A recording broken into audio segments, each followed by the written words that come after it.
Champion, how does it feel? Right now I just feel really tired.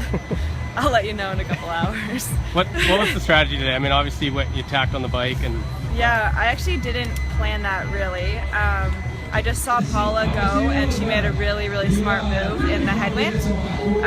And I just had decent legs, so I thought I would jump on it. And there was a few minutes there where I didn't actually know if I was going to catch her or not because she was just so strong. And then eventually I caught her on the roundabout on the way back in, and we just worked really well together. And Paula was so strong. I was just trying my best to contribute as much as I could and hold on to her. And heading out on the run, what was your strategy there? I knew that I just kind of had to pace it well because it's really hot out today and really windy, and it was going to be a grind of a run. And I tried to stay cool and just kind of keep it like one below what I knew I could do, and yeah, bring it home. Okay, but to win on Canada's 150th birthday on your home soil, just what does that put that into perspective with the season you've had? It feels so good, and I just really don't have words to describe how this season has been going, and I just want to keep consistency going and get on more podiums. And I mean, I'm still waiting for my shout out from JT. Anytime, Justin Trudeau, you want to shoot me a tweet, I'd really appreciate it. But no, it means so much to win here in Ottawa, in my hometown.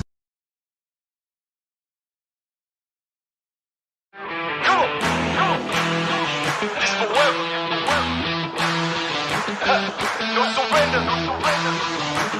Yeah.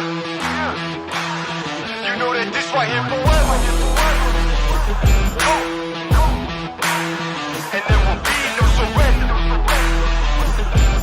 Now allow me to reintroduce myself. They call me J.O.N. to the easy E-N. Know that we undefeated. Y'all are beneath them speeches trying to air a grievance. But his lines are overhead. Better check the air for clearance. Call the tower. This is our critic. He the heir apparent. Really, I've never been better. Legacy, this is forever. All the more times I've been severed. I'm raising the bar. You can go ahead and measure. Come on, here we go. You know that this right here forever. No surrender. It's forever. You know this right here forever. No surrender. It's forever. You know this right here forever. Hey guys, my name's Tyler Maslachuk. I'm from Canada, as you can probably tell. Here to give you a few swim tips for open water racing. No matter what the conditions are, hopefully they can help. So tip number one is goggle choice. It's huge. If you're somewhere sunny like Otoko, you're going to choose a tinted goggle. If you're somewhere not as sunny or darker, you're going to choose a lighter goggle. This is really important for setting your buoys and just setting up your whole race, really. So tip number two is setting up your goggles and swim cap. I prefer to have the goggles on the inside in case you get fast around or it's wavy conditions.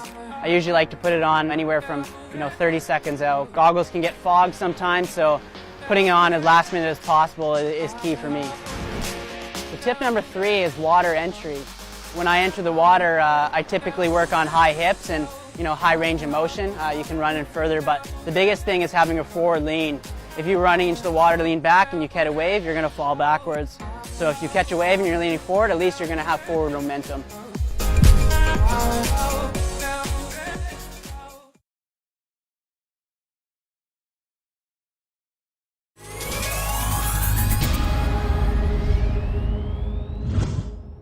Paratriathlon makes its Paralympic debut at Rio 2016. This modern, dynamic and exciting sport sees athletes compete in the traditional swim, cycle and run, but with some unique differences. Races take place over a 750-metre swim, a 20-kilometre ride and a 5-kilometre run. On leaving the water, athletes can collect assistive equipment from the pre-transition zone prior to arriving in the transition zone. There are 5 sport classes, of which 4 are represented at the Paralympics: PT1, 2, 4 and 5. PT1 athletes swim, cycle using a handbrake and do the run in a racing wheelchair. PT2 athletes have a severe degree of activity limitation, such as double below knee amputation, above knee amputation, or a severe neurological impairment. PT4 athletes have a milder degree of activity limitation, such as below the elbow arm amputation or lower limb impairments. In the cycle, both PT2 and PT4 athletes can use a traditional bike with individual adaptations, which have been approved by the ITU. Finally, the PT5 athletes have visual impairments and compete with a guide using a tandem in the cycle. Paratriathletes, often in the PT1, PT2 and PT3 class, are allowed personal handlers during competition. They can help with prosthetics or other assistive devices, lifting the athletes in and out of hand cycles and wheelchairs, removing wetsuits or clothing, repairs to equipment, and racking bikes in transition. For PT5 athletes, the guides act as handlers. Athletes start together or grouped in waves by sport class and gender. From that point, it's a race to the finish line in this exhilarating parasport, where athletes show incredible strength and endurance.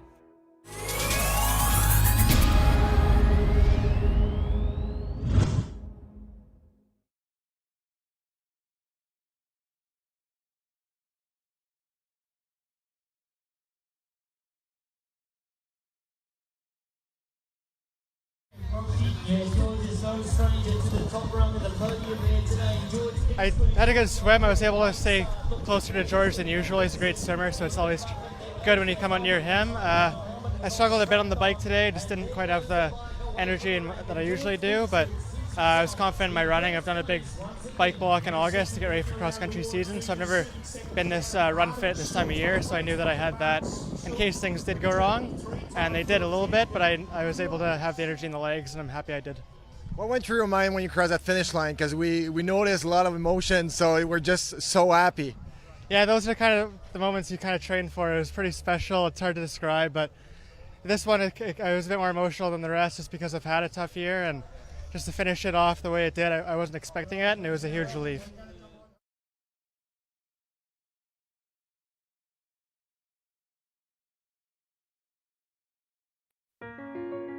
Hi, Karsten Madsen. I'm a professional triathlete from Canada. It's been a grueling season so far. It started in March in Costa Rica, and I've been everywhere since. Raced in Brazil and Uruguay, Alabama, and I've had great success this year. It's been a really great year so far. Cross triathlon, it consists of basically, the swim is the same, open water kind of swim. Where it gets different is that we ride a traditional cross-country mountain bike through single track style trails, and as well doing a trail run. And the durations are, typically 1,500 to a kilometer swim, anywhere from 25K on the bike to 30, and as well run about 8K to 10K. I think one of the best qualities, and maybe I've learned this later on in my career, is perseverance. I used to think that it's strength and it's power and stuff, but really it's perseverance. I've had races where I've been midway through the bike and a lot of stuff seems lost, and you might have crashed and you're hurting. But if you stay on the a positive mindset and the will to work hard, you're able to kind of persevere through a lot of rough times, and that's what you need to be a consistent podium performant. I mean, anytime you get to represent your country in something that you do professionally is really special. I think there's added pressure. Denmark for me is where my grandparents are from, and there's a lot of family that have made the trip from Canada and from Denmark to come see me, and there is extra stress, but again, it's utilizing that stress to actually make you successful and help build you up versus tear you down.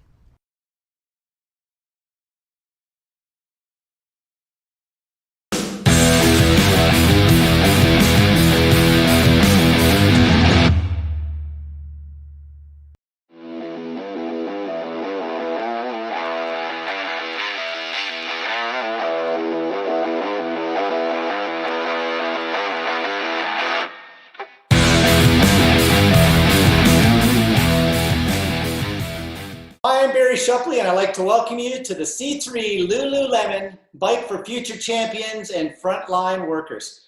We have an incredible afternoon for you, whether you're sitting with a glass of wine at home, whether you're on your bike right now warming up for that race that's going to start in just over half an hour, or you're just tuning in to see the madness. This is going to be the most dynamic 90 minutes you have ever seen. World-class athletes racing for healthcare money, elite juniors trying to push each other, lots of age groupers just figuring out Zwift and how to use that technology. But let's start this day off with one of my most famous and favorite calls, the great Javier Gomez racing in London just a year after the Olympic Games against Johnny Brownlee.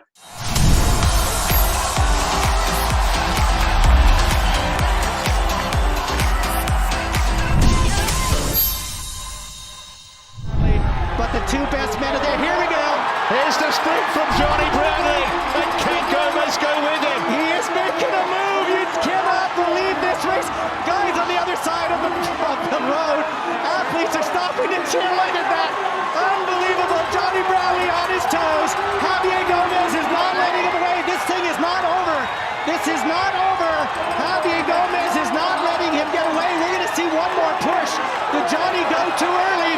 It is going to be onto the blue carpet, and who's got the last gear? This is the greatest world championships we have ever seen. Johnny Brownlee, Javier Gomez, 100 meters to go. They're side by side coming down. Yeah, look at them coming through. Gomez, Brownlee, Gomez, Brownlee. This could be like the Olympic Games. Unbelievable. And Gomez takes it. Unbelievable. Johnny Brownlee.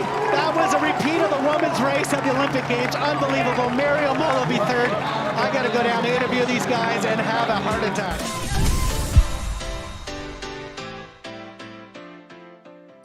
Javier Gomez, what a great opportunity to share that memory with you. It still remains for me one of the all-time funnest races I've ever announced. What do you think when you see that video? Wow, this is a way, an intense way to start. It's amazing. It's definitely one of my best races ever. One of the best memories I have in the sport of triathlon. One of my biggest wins in the, that was not only the sprint, it's what it meant, winning the world title and that last race out of 7 races and against Jonathan Brownlee when we were so tight in the classmate. So it was just unbelievable. One of my best memories for sure. Our difficulty with today is that we probably have about 3.5 hours of footage of your great wins, and we got to keep this whole show down to 30 minutes. So I'm going to keep moving on. Most important, right off the top, how's your family doing? Where are you at? How's the health of everybody? Because I know Spain really, really had a very tough time through March and April. Yeah, we are okay. Thanks, Barry. I mean, my family, my friends, my closer people are all good, but definitely Spain was one of the countries that got really hit by the coronavirus. We have had over 27,000 deaths in the last 2-3 months, and a lot of people infected, a lot of people affected. The economy is struggling as well. So I feel lucky that I'm fine, even though I can't do my job very well. There are no races at the moment, or I can't train much outside, but yeah, I feel lucky, and I hope we get to overcome this problem and hopefully get back to normal life soon. But yeah, it's been quite hard. Now you've had people see all the wins and all the great successes, Olympics, the Xterra Worlds, the 70.3 Worlds. We'll talk about them as we go through, but it hasn't always been a complete straight line of no challenges. Talk about a few of those setbacks, starting with the year plus that you lost with heart issues and a concern that your career was never going to get started. Yeah, it was at the very beginning of my career. I had something different in my heart, let's say, and the doctors at the federation thought I shouldn't do triathlon. But so look for different opinions just to know what was going on. And we went to London, went States, or in Spain, some doctors, and they all thought that I could do triathlon without any risk for my health, having some tests, some checks every 6 months, every year. And so that took a while to get my license back, because in the federation they didn't want to do that. But once I got it, things started, the results started to come, and had a lot of success from my early years. But like every athlete, injuries are there, problems are there. It's never an easy way, and it comes to my mind when I broke my elbow right before the Olympics in Rio when it was a good course for me. I had won the test event the year before. I felt really good about that race, and I couldn't even go to the start line. But that's part of an athlete's career. You have good moments, you have not so good moments, and you have to deal with all of them and always stay calm and always try to move forward, keep focus, and just do your best. Canada has been very, very good to Javier Gomez. If I think through one of your kind of first big performances, Cornerbrook, Newfoundland, in the old days, I think Chris Gimmel and Simon Whitfield were on that podium with you. But then World Championships in Vancouver, World Championship in Edmonton, a win, major WTS win in Montreal, and your 70.3 race world title in Mount Tremblant. Like this has to be close to your second home in terms of when you look at wins compared to here in Spain. Yeah, definitely. I have great memories of Canada. I think it's my favorite country in terms of racing, where I got my biggest success. My first world title was there in Vancouver, in a miserable day, rainy, cold, but I loved it. And so many great races, the ones you mentioned, and especially 70.3 and Mont Tremblant was a great course. My first 70.3 World Championship. I raced in Edmonton so many times, and I just feel good racing in Canada. Everyone seems to love triathlon when we go there and welcome us so well. And yes, almost like a second home. Now on the line and racing today in about another 20 minutes, and that's a reminder, we're just about 20 minutes away from the start of our novices. So the category C athletes be ready to go at 3:30. 10 minutes later, Joanna Brown, Paula Finley, and the elite women, and then our elite men with some of your buddies, Simon Whitfield, Kyle Jones, Brent McMahon, Lionel Sanders, all going off 3 minutes after that. But talk about Canada's kind of first rock star in Simon Whitfield. He kind of did the things that you eventually did, but just a little bit earlier ahead of your career. Was there any value? Did he teach you anything? Your relationship with Simon? I know he's listening in, so I'd be loving to hear your words. Yeah, I've always been a big fan of Simon. And before I got to know him, I remember watching him winning the Olympics in Sydney when I was a 70-year-old kid. It was like, wow, that's amazing. And I followed his career since then. And he got to a point, I don't know, maybe it was 2004, 2005 or 6 that I raced him for the first time. And that was really special. And for many years, we raced Olympics, World Cups, we shared podiums, we shared stories, we became friends, and he's such a great guy that I respect and I admire, and one of those, one of the best athletes ever in the sport of triathlon, and some of his performances were just outstanding. So I'm really proud that I got to race him for a few years here. Talk about, Canadians obviously were watching that group of 3. You made no kind of communication that you had some injuries going in to the Beijing Olympics, but those of us close enough to the source knew that you had a bit of a leg issue. But you were right in the middle of that, what turned out to be 4 athletes, and you were on the wrong side in 4th place with Frodeno and Bevan and Simon. But what went through your mind when you looked over, because there were 3 guys for a long time, that seemed to be the medals, and then all of a sudden out of nowhere comes Mr. Sprint with Simon Whitfield's coming into this group of 4. Yeah, that was one of the toughest moments in my career, and it took me some time to look back to that race, because obviously it's not fun when you're injured, when you know you're not your 100%, but when I look back now and I see that Simon was dropping, he was maybe 30, 40 meters, even a bit more back.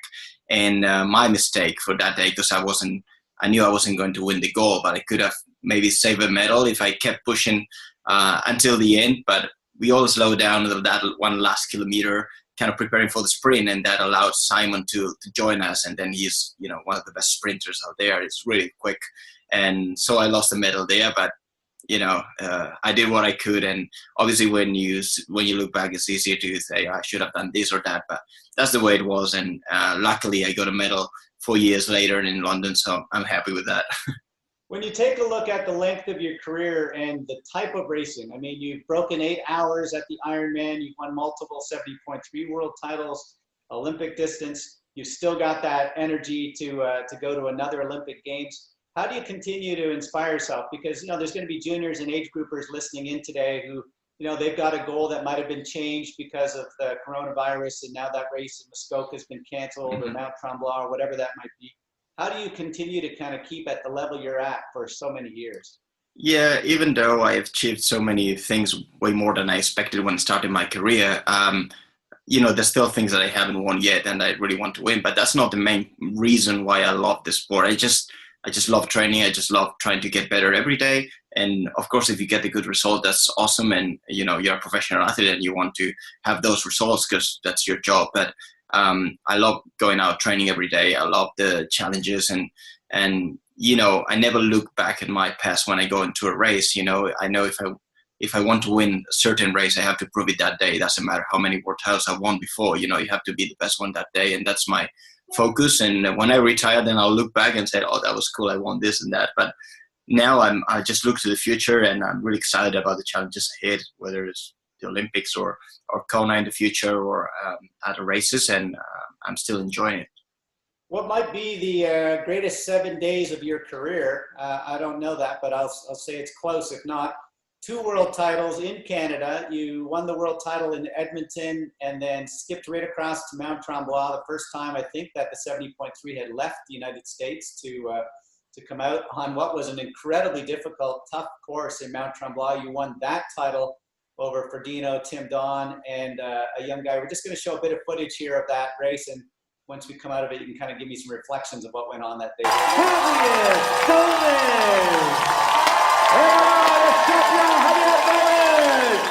I feel amazing. 2 world titles in 7 days, just unbelievable. Had a great day in Edmonton last week. Secured my world title after 4 wins this year, which was amazing.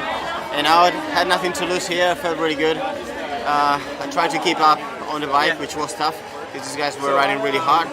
And then on the run, I set my rhythm from the beginning. I caught Jan around K5 and I decided to keep going, and I was feeling pretty good until K15. And I blew up a little bit, and Jan was coming pretty strong, but I managed to give up and win the race, which is just amazing. 70.3 days. I know that you were kind of ITU focused and throwing in some of those slightly longer events, but your memories of Mount Tremblant, because there'll be a lot of viewers today that have been there for the 70.3 or the world, the Ironman race that they have there. So they know that course very well and how difficult it is. Yeah, still to the day, one of my favorite courses. I loved it there, and obviously really special 7 days for me after winning in Edmonton. And I knew I was very fit coming into that race, but I was really fit for an ITU race, ITU style. That was a totally different thing. And luckily I knew some of my rivals from the ITU days, like Jan or Tim Don, but I didn't know other ones who were really strong and I was really concerned about, like Lionel Sanders. He was starting to show his talent and his strength, especially on the bike. So I didn't really know what to expect, and I had a good swim as I expected. I managed to keep up on the bike in the main group, and I knew I was fit to run 10K very fast, but I didn't know about the 21. But, I took my risks, and Jan was pushing me all the way until the finish, just 20, 30 seconds behind me, and I couldn't relax. I remember running probably 108 or something, 109 on that course, which was really hard, really hilly course, and I was really pleased with that race, one of my best ones to the day. Well, 2 of the people racing today are athletes that you've raced. Brent McMahon, sub 8-hour Ironman Olympian. Lionel Sanders with his 8 low and at Hawaii and many kind of sub 8s. Just talk about the difference now moving up to that other distance, and also your thoughts of Lionel, because unlike most of the competitors that you've raced at, they came through junior and under 23 and then elite racing. Lionel came to a very different format of, not having been a triathlete at all, right into having to learn the sport as he was doing it. Yeah, well, I raced Brent or Kyle many times in ITU, but I haven't raced Lionel that much, but I have a huge amount of respect for him. He's done amazing things in Ironman. He's always pushing the boundaries and seems to get better and better. He doesn't seem to age, and he's getting more efficient in training probably, and his performances in Kona, he's one of the best long distance athletes in the world, and definitely for the future of my career, if I want to try to win Kona one day or be on the podium, he's one of the guys to beat for sure. So I have a huge amount of respect for him. The Olympic Games, obviously the 2020, which I believe was on your radar, and then had to be postponed until 2021. I've now heard that Hawaii has been pushed through into February 2021. Do we see a Javier Gomez trying a unique double of an Ironman in February and then the Olympic Games in July, August? Well, things have been crazy in the last month. So many changes, and suddenly we don't have Olympic Games. And then Kona has moved, so I'm still at that point that I don't really know what to do. I think my main goal is still going to be the Olympics, and for that, it's not great having Kona in February. That's probably not ideal if you want to do both. Maybe the next Kona the same year, and in October, maybe I could try to do it.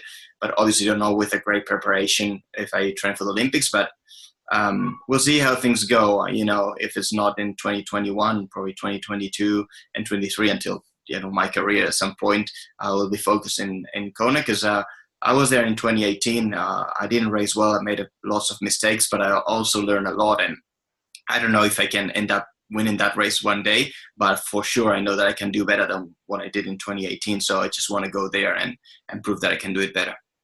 So as we're moving through, just a reminder to our viewers that starting at the bottom of the half hour at 3:30, our C group should be on the bike right now warming up. Our B athletes with our elite women and juniors, some of our top age groupers, you're 10 minutes later, so a little bit more warm up. And the elite men who are literally in a trough getting ready to go. So two of the guys on racing today, Javier, Ed Veal went 996 kilometers in 24 hours on Zwift about 3 weeks ago, and he was beaten to 1,008 kilometers by a young pro bike racer who's on the race today. So imagine you want to get off that bike as fast as you can after 180K. Imagine being on the bike for 24 hours and averaging 41K an hour for that duration.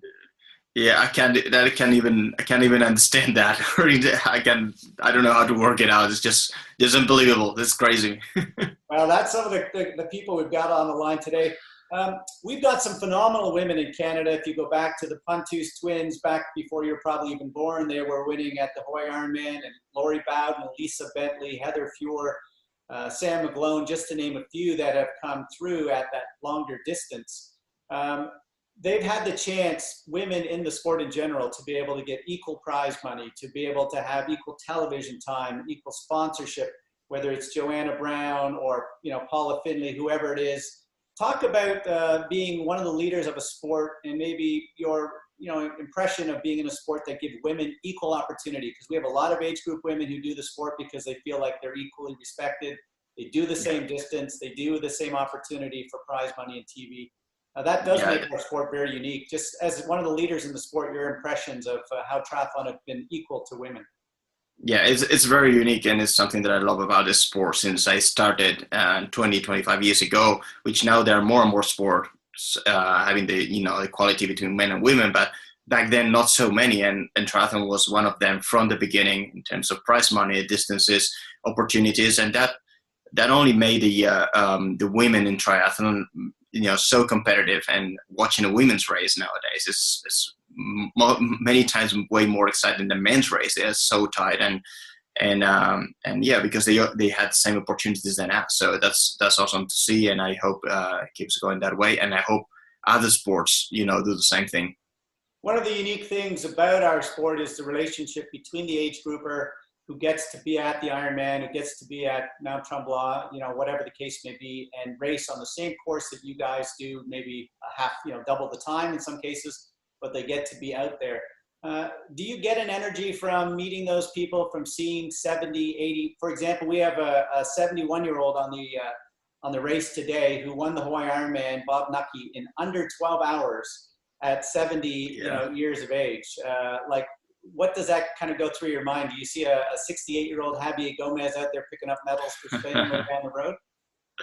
I don't know. Maybe my competitive years are, these years, but I would just want to keep doing the sport for as long as I can. I just love it, obviously, at a different level. I don't know if I'm going to race or not, but it's very inspiring to see people, over 70 years old doing hard races, finishing Ironmans, and you get a lot of energy from them when you are able to do the same race, and they see you on the course and they cheer you up and you see them doing it, and it's very inspiring. And it's something, also very unique from triathlon, being able to race with age groupers, and I think it's good for the pros and it's good for them that to race in the same course as the professionals. So it's really cool.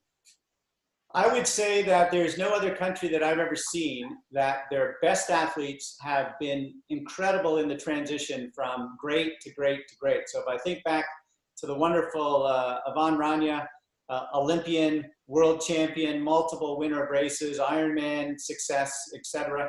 Well, still at the peak of his career, this young kid named Javier Gomez comes along, and instead of trying to tramp you down, at least from outside appearances, you know, he seemed to be like a great brother.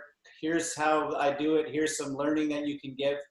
And simultaneously, at the top of your career comes another young kid named Mario Mola. It has been a brilliant day of racing here, and the two Spaniards now come around the corner. They're less than 250 meters from the finishing line. Mola, he's got about a half a body length, coming to the finish, trying to ask, is that where I go? Well, Yes. Here they go. He's got it onto the carpet. Mario Mola's got himself about 1.5 meters. Gomez is trying to come hard. These two guys, both of them brilliant. Mola looking over his shoulder. Gomez trying to make the sprint. It is going to be an incredible last 200 meters onto the blue carpet. Javier Gomez, Mario Mola, side by side. Mola, Gomez, and they come to the finishing line, and it's going to be a Spaniard, I'll tell you that. Mario Mola, Javier Gomez takes the victory over Mario Mola. What an unbelievable finish. The crowd cannot believe what they have just witnessed. Gomez takes the victory by a half a stride over Mola.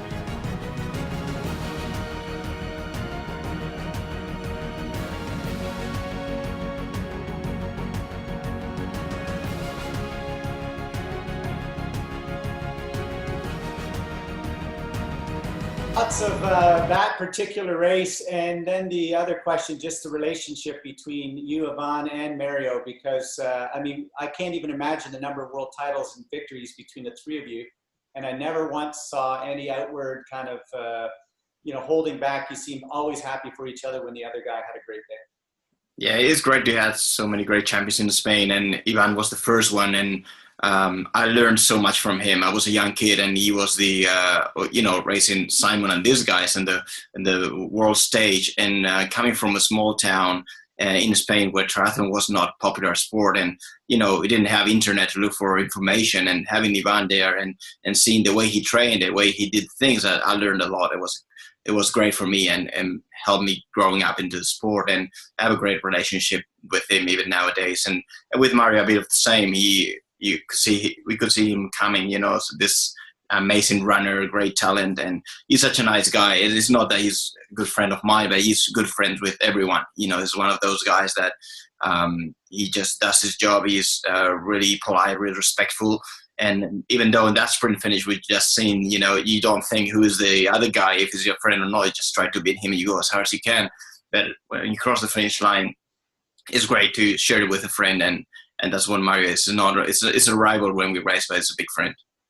Basically, just over a year from now, if all goes well, fingers crossed, we will be in Tokyo for the 2021 Olympic Games. Is there a sense of how you have to modify? I mean, you're no longer a 17-year-old, 18-year-old. If you're an 18-year-old, you're probably happy that you get an extra year of training to get a little older and stronger. When you're into your mid-30s, is that a concern that, suddenly some of these young guys that you've been watching on the circuit, they get one more year? We have Tyler Mislachuk in Canada who won that particular trials race over in Tokyo. So some of these young guys are looking to knock off the Javiers and Johnny Brownlees of the world.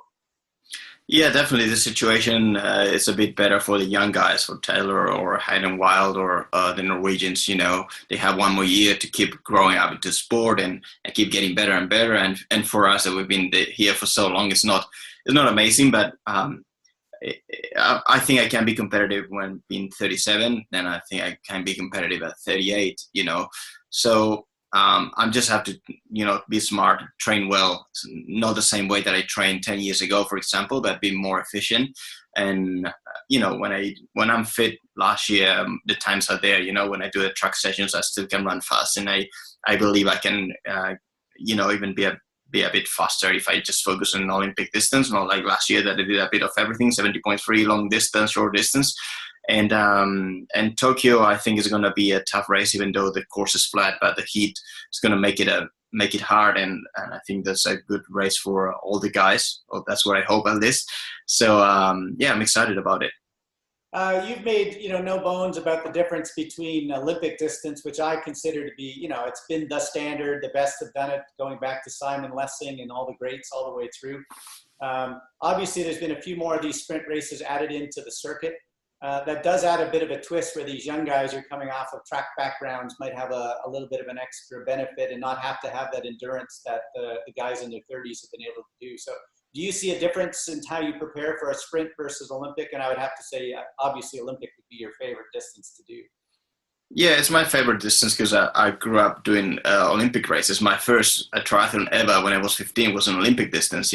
Back then there were no sprint races, even though later on I did many in French Grand Prix and other type of racing, but they were more like training races. We all trained for Olympic distance, and suddenly when I was in my late 20s, they started to add more and more sprint races in the calendar. So that's definitely better for younger guys that they train differently and they are fast. But Olympics is a different thing, and I still see myself very competitive in Olympic distance. I don't really care much about the sprint races in the World Series. I try to do them as the best I can because it's part of the championship. But I know the Olympics are going to be Olympic distance and a tough race, so it's going to be a different thing. It's a very unique opportunity to win the biggest race of the year at home. Ali had a chance to do that at the London Olympics. If we think back, Brad Caulfield was able to do that at the Commonwealth Games in Australia. You were able to win the World Championships, the ITU Long Distance Championships, not just at your own country, but in your own city. Last year, we've seen that Lionel had a chance to win back in Penticton in his own country, but you literally won the World Championships in your own city. How crazy was that? And just about those memories just a year ago, winning another world title, but this was long distance at home. Yeah, definitely. Even though it wasn't the biggest race and my biggest win in my career, it was the most special one. And to be honest, that was the biggest crowd I've ever seen in a race. It's not because it was my hometown, but it was just unbelievable. A 7-kilometer run course, like full of people on both sides of the road. And the atmosphere in town for the whole week of the events was just unbelievable. And winning there, and my friend, my training mate, also from the city, Pablo Da Pena, who got second, with some good, competitors there, like Terence Bosoni was competing and many others. It was just it's a perfect day and one of my best memories as well. As I said, even though it's not the biggest race ever, the ITU long distance, but it was a world title and it was my hometown, so it was really good. Last bit of housekeeping. We're just a couple of minutes now away from our first wave of athletes taking off on Zwift, so we hope that you've been warming up. We hope that the inspiration of one of the greatest athletes in the history of the sport has got you guys inspired. I want to wish good luck to all of the athletes heading off, and we'll be doing that show live, commentary on Zwift. We'll see how that technology works. It's a bit new for me, Abby. I'm used to seeing your bikes go by in my front of my booth instead of doing a basement some 10,000 kilometers away from most of the athletes. As we're closing up here today, just, what do you see happening? Are you still in a total holding pattern? Have you been able to get out of the house? You said that you really hadn't been able to swim. Had been kind of indoors was it on a treadmill, I guess, and on an indoor trainer for the bike? Yeah, we started to swim this week. There's a training center in my hometown, and it opened with a lot of restrictions, only for elite athletes, for professional athletes. And we can only swim 3 people at the same time, keeping the distance. So it has to be one lane free in between each of us. And but at least we can swim, and we can ride outside as well. And we can run outside now, but it has to be by ourselves. You cannot train in a group yet. But at least it's something, and I miss my training mates, but it's great to be able to go outside. Well, I can't thank you enough, and I am so sad that this half hour has absolutely blown by, because literally you and I have stories that could go on for hours. Your career is incredible, but you're an even more spectacular person for not just helping out Canadians, but people all around the world. I've seen your charity in every country I go to. Your passport is probably the thickest of any athlete on the circuit. Javier Gomez, we wish you best of luck at what will be a very, very big 2021 season with maybe 2 Ironmans in there in Hawaii, plus a little thing called the Olympic Games. And we hope that the old dog still has a few more tricks before this whole thing is over. Definitely. Thank you very much, Barry. And good luck to all the people racing today. And big hug to all the Canadian friends there. Thank you very much. Thank you.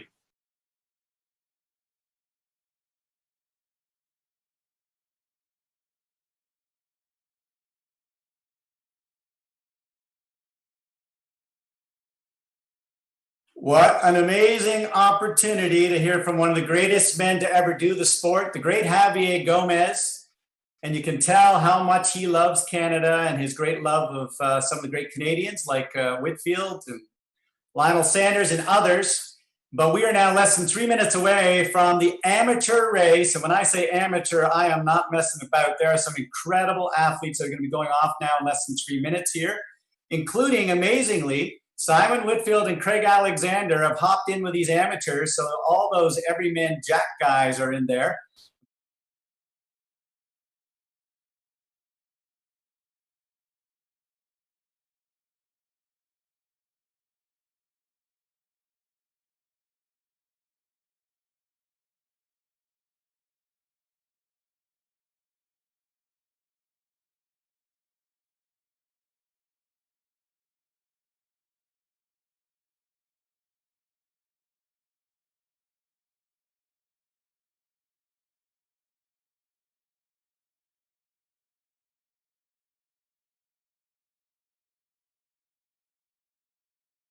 No question.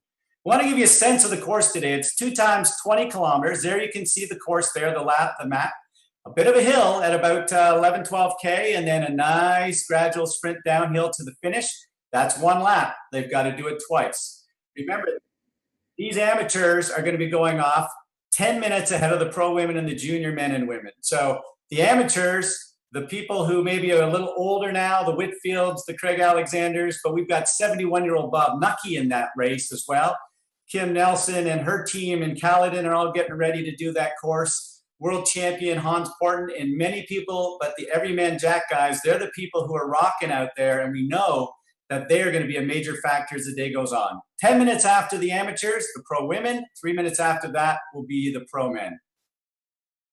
And let's just give you a sense now of how this technology works. You're going to be looking up to the top left side of the screen and you're going to see watts. How many watts are these athletes putting out? You and I, 130, 150, maybe 170. We're going to see some of these athletes 350, 400, 500, even 700 when they get towards the last part of this race. You can take a look. We're 23 seconds now at the top of the screen. You can see the countdown clock. And on the right side will be all the athletes in that particular race. So we'll have a chance to watch those athletes when the gun goes off. There's also a little screen there where you can write comments throughout the day. A lot of those old school triathletes are there. The 6 seconds, you can see now they're in the pen. It's just seconds away now before we start to take off. And they are off. They're up and out of the saddles. And every one of those athletes, someplace in the world, are connected to a computer. A couple of those guys have not started pedaling yet. So that's okay. I can see Bechtel in there. A lot of the other athletes taking off. Remember, it's 2 loops, 20 kilometers each. Very important that these athletes make sure that they portion out their energy through the entire day, because if they don't, they could be in trouble. They're going to have roughly an hour, hour 5, maybe an hour 10. We know that Colonel Jill Bishop is in that race today. And in fact, she's my sister-in-law who's in the house next door. So the technology from around the world is absolutely spectacular. And this group of athletes now, I believe the fastest athlete of the day is going to come out of this pack in terms of the first to cross the line. Well, the pros will have the fastest times. Remember, they're leaving 12 and 13 minutes later, and it's not likely that they're going to catch some of these fantastic athletes that are in this particular group. Look to the right side of the screen. You can now see all of the names. That is the people who are in the lead and how many seconds behind anybody else may be. And also recognize that this is what is called a draft legal race. So look at that aerial shot. You can see a group of about 12 or 13 have already taken away. The top right-hand corner, that's how the course is going. So you can actually see the course right there. And right now, they're 1 minute and 10 seconds, the minute 11 in, 339 watts already, heart rate of about 153. It's Woods that we're taking a look at from the Everyman Jack. Well, I can tell you, one of the things that's really special about this particular race are the very, very special people that are in this course and are racing. One of the great athletes ever to come out of the sport is the great Lisa Bentley. She is one of the all-time superstars to ever do the sport. She's 11-time Ironman champion, and she's going to be racing with the elites a little later. But to get a little better to know Lisa Bentley, we put together a little video.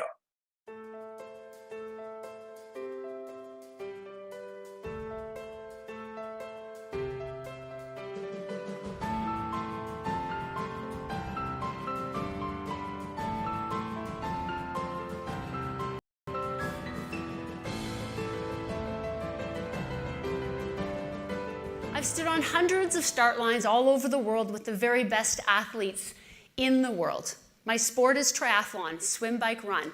Some races are as short as an hour and others as long as 17 hours. And my specialty was the Ironman, which is a 3.8 kilometer swim, a 180 kilometer bike ride, followed by a marathon.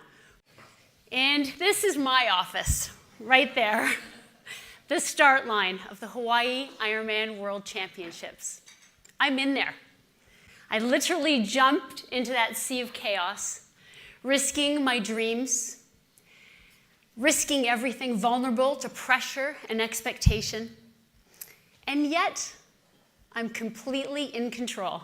People grew accustomed to me winning the race, and they'd always say, oh yeah, you're gonna win again. Oh yeah, you're gonna win again. I'm like, well, you know, I have to still go through and do the race. If I could win on good wishes alone, I would have stacks and stacks of victories. These people are so kind. And there was a lot of pressure to perform and pressure to win. And I never looked at pressure as a bad thing. I had pressure because I had been successful. So to wish for no pressure would be to wish for no success. And that didn't make sense to me. So I accepted pressure. And I literally said to myself, pressure really is people just wishing me well. They really want me to do well. And that's how I would handle it.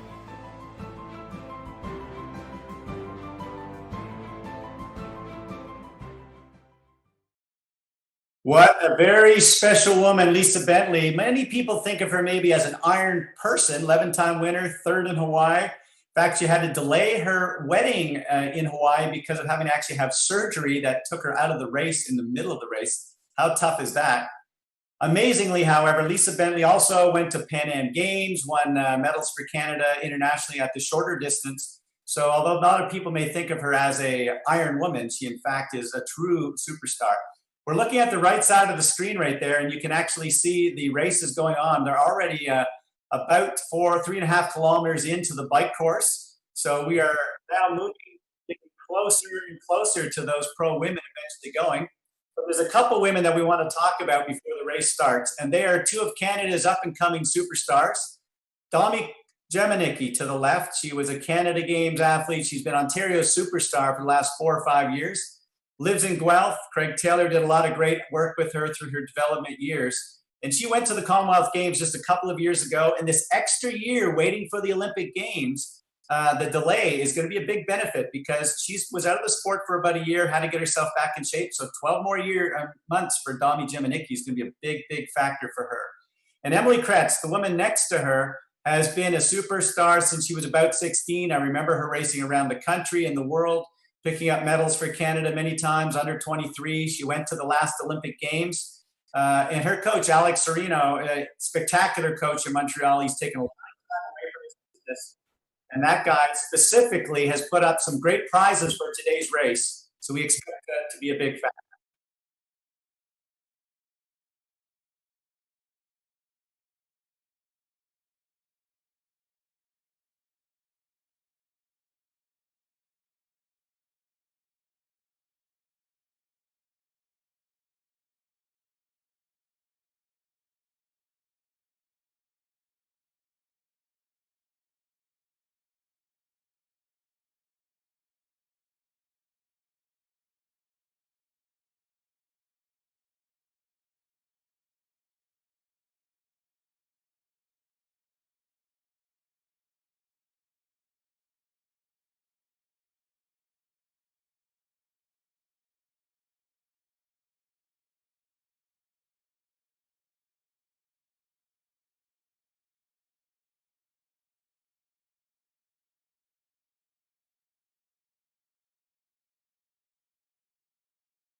who just agreed to come into the race in the last few days. She holds the record for the fastest bike split in an Ironman ever from Penticton, British Columbia. Has had a few setbacks with injuries, but if it's a bicycle ride for 40 kilometers, there's no reason why she cannot be one of the big factors.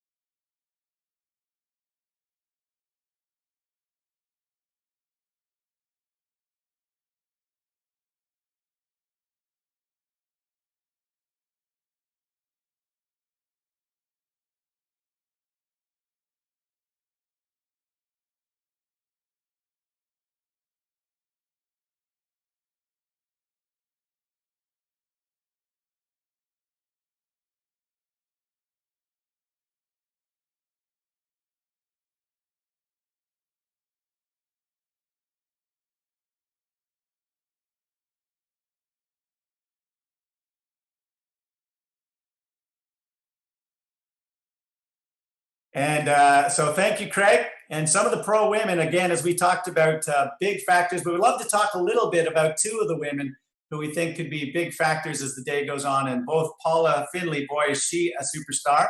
Taking a look here, we're trying to figure out what the gap of time is now before we actually start. But it is not long away now. I think about 75 seconds or so as we take a look before the pro women should start be going off. So we should start seeing the countdown clock here momentarily for the pro women. So we're going to take a look back at the amateurs and just take a look here. I'm not sure if we can go to Calvin McDonald, who is one of the amateurs. We'll talk about him a little bit later on, but the CEO of Lululemon and that every man Jack team that's out there, those guys are fantastic. I can assure you the majority of the guys out there right now are going to be Everyman Jack. You can just see that U.S. team. These are the strongest age groupers in the world. They dominate wherever they go. And there's Kelvin right there. You can actually see him as he's going through right now, about 6.5 kilometers in, 290 plus watts. Those are some big watts for a man who puts in 100-hour work weeks at Lululemon. And you can see them there. Everybody's heart rate goes up a little bit as they go through. As we go back now to the pen and getting ourselves ready to watch the countdown for the elite women, who should be coming off here fairly shortly. We're just trying to take a look at what the gap time is before. So it's our amateur women right now. Our pro women should be heading off here momentarily. And we're technology back and forth. So you'll see 3 different races essentially going on as the day goes on. The amateur women and men that are in this category. The pro men that'll be going off momentarily. And the pro women, who I think, if my timing clock is on, should be going off here very, very shortly. But we will catch up with the pro women. If we don't catch their start, that's okay. You can actually see right there a group of 5 athletes. This is called draft legal. So you have the opportunity, if you get smart, just get behind a couple of other athletes and let them push the wind the same way that you might be doing that in your normal race. And right there, you can actually see. We'll see if we can buzz back maybe now and pick up Jill Bishop if we can. I think Jill Bishop was one of the athletes we might have been looking for out on the course. All right, it is amateurs right now as we continue on. And we want to give you a bit of a sense. This day was really about fundraising. It was about helping frontline healthcare workers.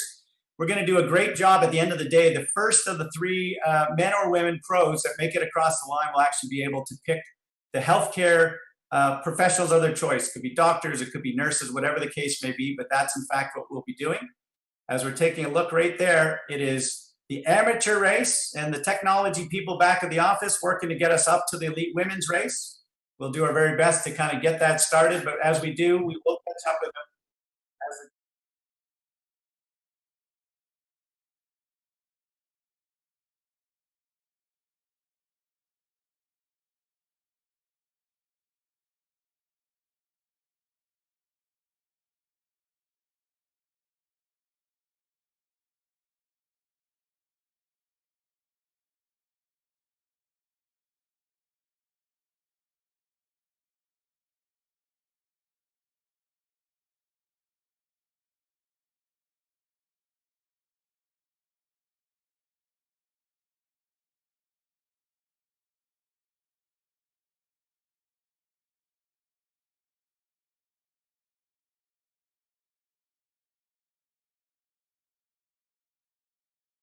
intentional situation. 51 seconds on the clock right now as we think about some of those other pro men to look out for. Brent McMahon, the spectacular Brent McMahon, who has gone under 8 hours many times at Ironman, who has been able to go to Pan Am's, Olympic Games, national champion.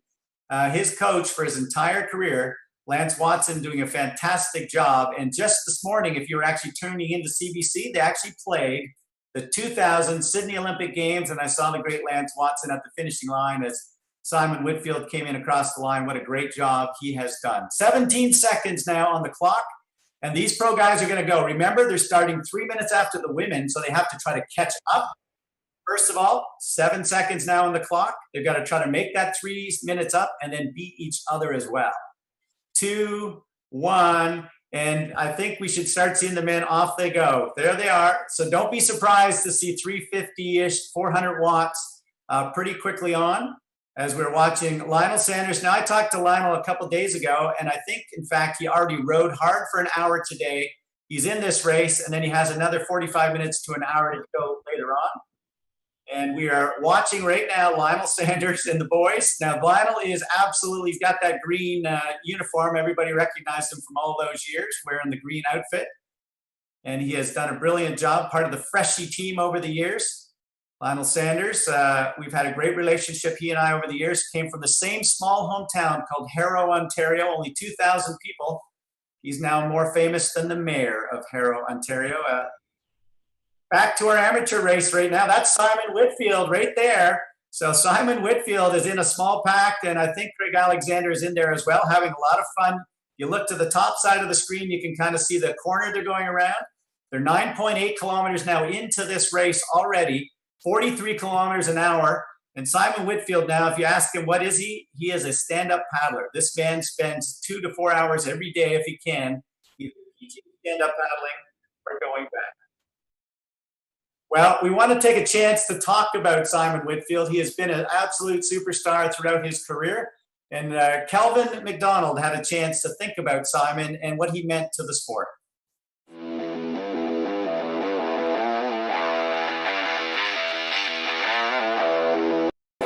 So Kelvin, an opportunity to look out and see so many big names racing this weekend. Your thoughts coming up into this event? Oh, I'm just looking forward to just getting out on the virtual road with some amazing athletes and pushing ourselves. I'm sure we're all going a little, sort of stir crazy riding at home, and to have a date on the calendar with a commitment to get out and show up is going to be fun. It's going to be good sport. As lucky as all of us are, there's obviously people out there working hard on the front lines. One of the things we're doing with this charity event is to send some dollars that the pros are racing for. Thoughts of those people putting their lives on the line out there and the benefit that we can bring a little bit of charity dollars. Yeah, I mean, obviously, what the first responders are doing to support the communities is inspiring. And, we're proud at Lululemon to support them in a number of ways in which we have, as well as others in our community from our ambassadors. I mean, this crisis has impacted so many individuals and families in so many different ways. And to see, some step up and support their community in a variety of ways is inspiring. And we're just proud to do what we can to support those that, are in our community and in a way in which we're proud to do, and they feel a little bit of encouragement. In your earliest days in former life, when working back in Ontario in the food industry, you would have been a part of the sport when young Simon Whitfield was getting started up in Muskoka. I know you've raced there many times. Thoughts of watching his great career and the fact that now as a dad in his mid-40s, he's giving back to charity now as an old veteran. I never had the chance to meet Simon. Hopefully one day I might. We're closer than we've ever been in Canada with me on the West Coast now. But watching him as a fan and do what he did for the sport of triathlon and compete as a Canadian, I still have, the distinct memory of where I was the day he won his first race in Sydney. And I can remember the last 200-300 meters of that race and him coming barreling down and looking over his shoulder and where he was on the road.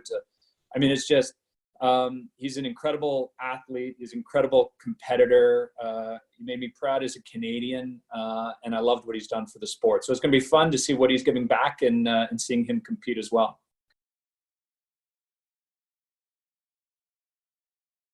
Well, that is a very large group of pro women up there. Dami Jemanicki is into that bunch. You can see Joanna Brown and the athletes. They are marking very well. And remember, there's the university collegiate women in here, and they are world-class. Paula Finley, I can see her sitting at the front. That is a place that Paula Finley has been many times in her career. Most of the Arizona State University team are into that bunch. So about 11 or 12 women, when you look to the right side of the screen, Paula Finley right there, you can see that she's got 234, 235 watts. So that's the woman that we're watching right now on the middle of the screen. They're 5.3 kilometers in, and they had about 1.9 kilometer lead on the men. So that's something we're going to keep watching, because to win this chase race with a 3-minute lead, they just have to have 1 meter head at the finishing line on the men, and they'll win the race. But if the men catch them with a meter to go, well, then it'll be a male that wins the race. Dami Jemanicki, who is the spectacular coach from the Guelph area, is riding very well. She's a very powerful woman. You can see a large group of Canadians into that bunch. And again, right now they're about 5.7 kilometers in, and we'll keep an update on just where the women are relative to the men as we go through the stages. And there you can see the men right now. That is Lionel Sanders pushing up front, so not surprised to see such a 1.7K. So that kilometers are coming down. It was 1.9, now it's 1.7. You've got to get to the 40 kilometers. There's no question that'll be an amateur, however, that's going to lead this thing at the end of the day, will be the first to cross the line because of that 13-minute mark. That is Kelvin McDonald. As we look back right now, they're 13.2 kilometers in. So again, that was a 10-minute lead, and we did it specifically to make sure the amateurs could be pretty much clear on the course. In there, our 71-year-old world champion is in there. And one of the things we want to take is just a bit of a sense of Simon Whitfield and what he has meant to the sport. Just today, before we came live, I turned on CBC and they had the 2000 Olympic Games on, and that gave me goosebumps watching once again. I was lucky to be at the finishing line live to see it. But he became a Hall of Famer recently, and just take a look at how Simon has meant to the sport. Going into the Sydney Olympics. Nobody's expecting Simon Whitfield. He's the only man racing for Canada. And he says, don't worry, I'm ready. He came out of the water, he was down in about 30th place, and almost everyone would have written him off at that point. But he was tenacious on the bike, got himself back into a position to have a chance, and then literally with a lap to go, I'm going, my God, I know how this kid runs. After 5K, he's in 4th place. And I'm like, oh my God, he's just run his best 5K of his life. He's got to do it again. And then it's 3rd place, and then it's 2nd place, and you can see Stefan Vukovic just up the street. And suddenly Vukovic, with 250 meters to go, starts looking back. And Simon, with that incredible sprint, blew by him. Vukovic didn't even try, no attempt to go with him. He just started to celebrate his silver medal. And when Simon Whitfield hit the blue carpet, I don't think he could have imagined what happened. He dreamed so many times about winning the race. He never dreamed about what would happen the second he crossed the line. Knowing like Canada can be a gold medalist on an international stage like that, it was just so inspiring. He inspired a whole generation of young triathletes. The 2008 Beijing Olympics, we put together this team, and our end goal was to help Simon win a medal. Most of the teamwork was involved in the bike portion of it. When I got out of the water, my job was to make sure that Simon was at the front of the pack, that he was safe, that if there was any breakaways that I would help chase him down and make sure that he was always right behind me and in the draft, so he didn't have to work too hard, so we can save him as much energy as possible for the run and to put him in the best possible position. After the bike portion, like, my job was done at that point, so I was as much of a spectator at that point than everyone else in the stand. So every time they would run by on the run, I would just check them out. I would yell like, come on Simon, you got this, go for it, man. And when I was in my last kilometer, I didn't see the finish. I was outside the stadium, so when I turned to go into the stadium, one of the coaches said, Simon got the medal, he came second. I just remember being at the finish line and he's saying, we did it. It's not like I did it. It's always, we did it as a team, so it was exciting.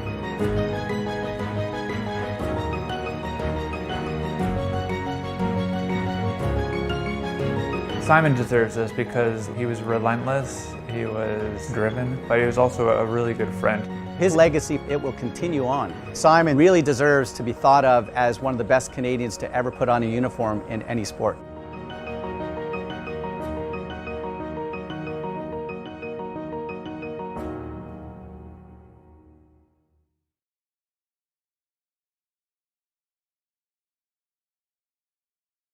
Well, there aren't too many people who don't remember most of those moments. That's Mr. Whitfield right there. He and Craig Alexander in the amateur race.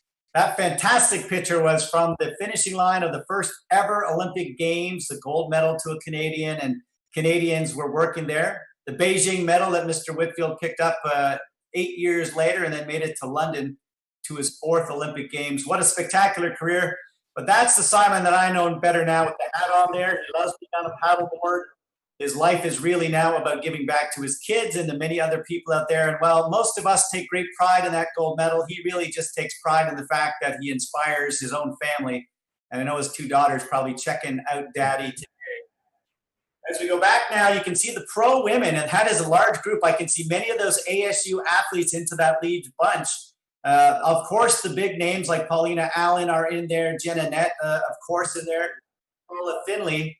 Dami Jimennicki doing a good portion of the work, but these young college women are getting a fantastic chance. And right now they're about 1.5 kilometers ahead of the men. So the guys are coming very quickly right now.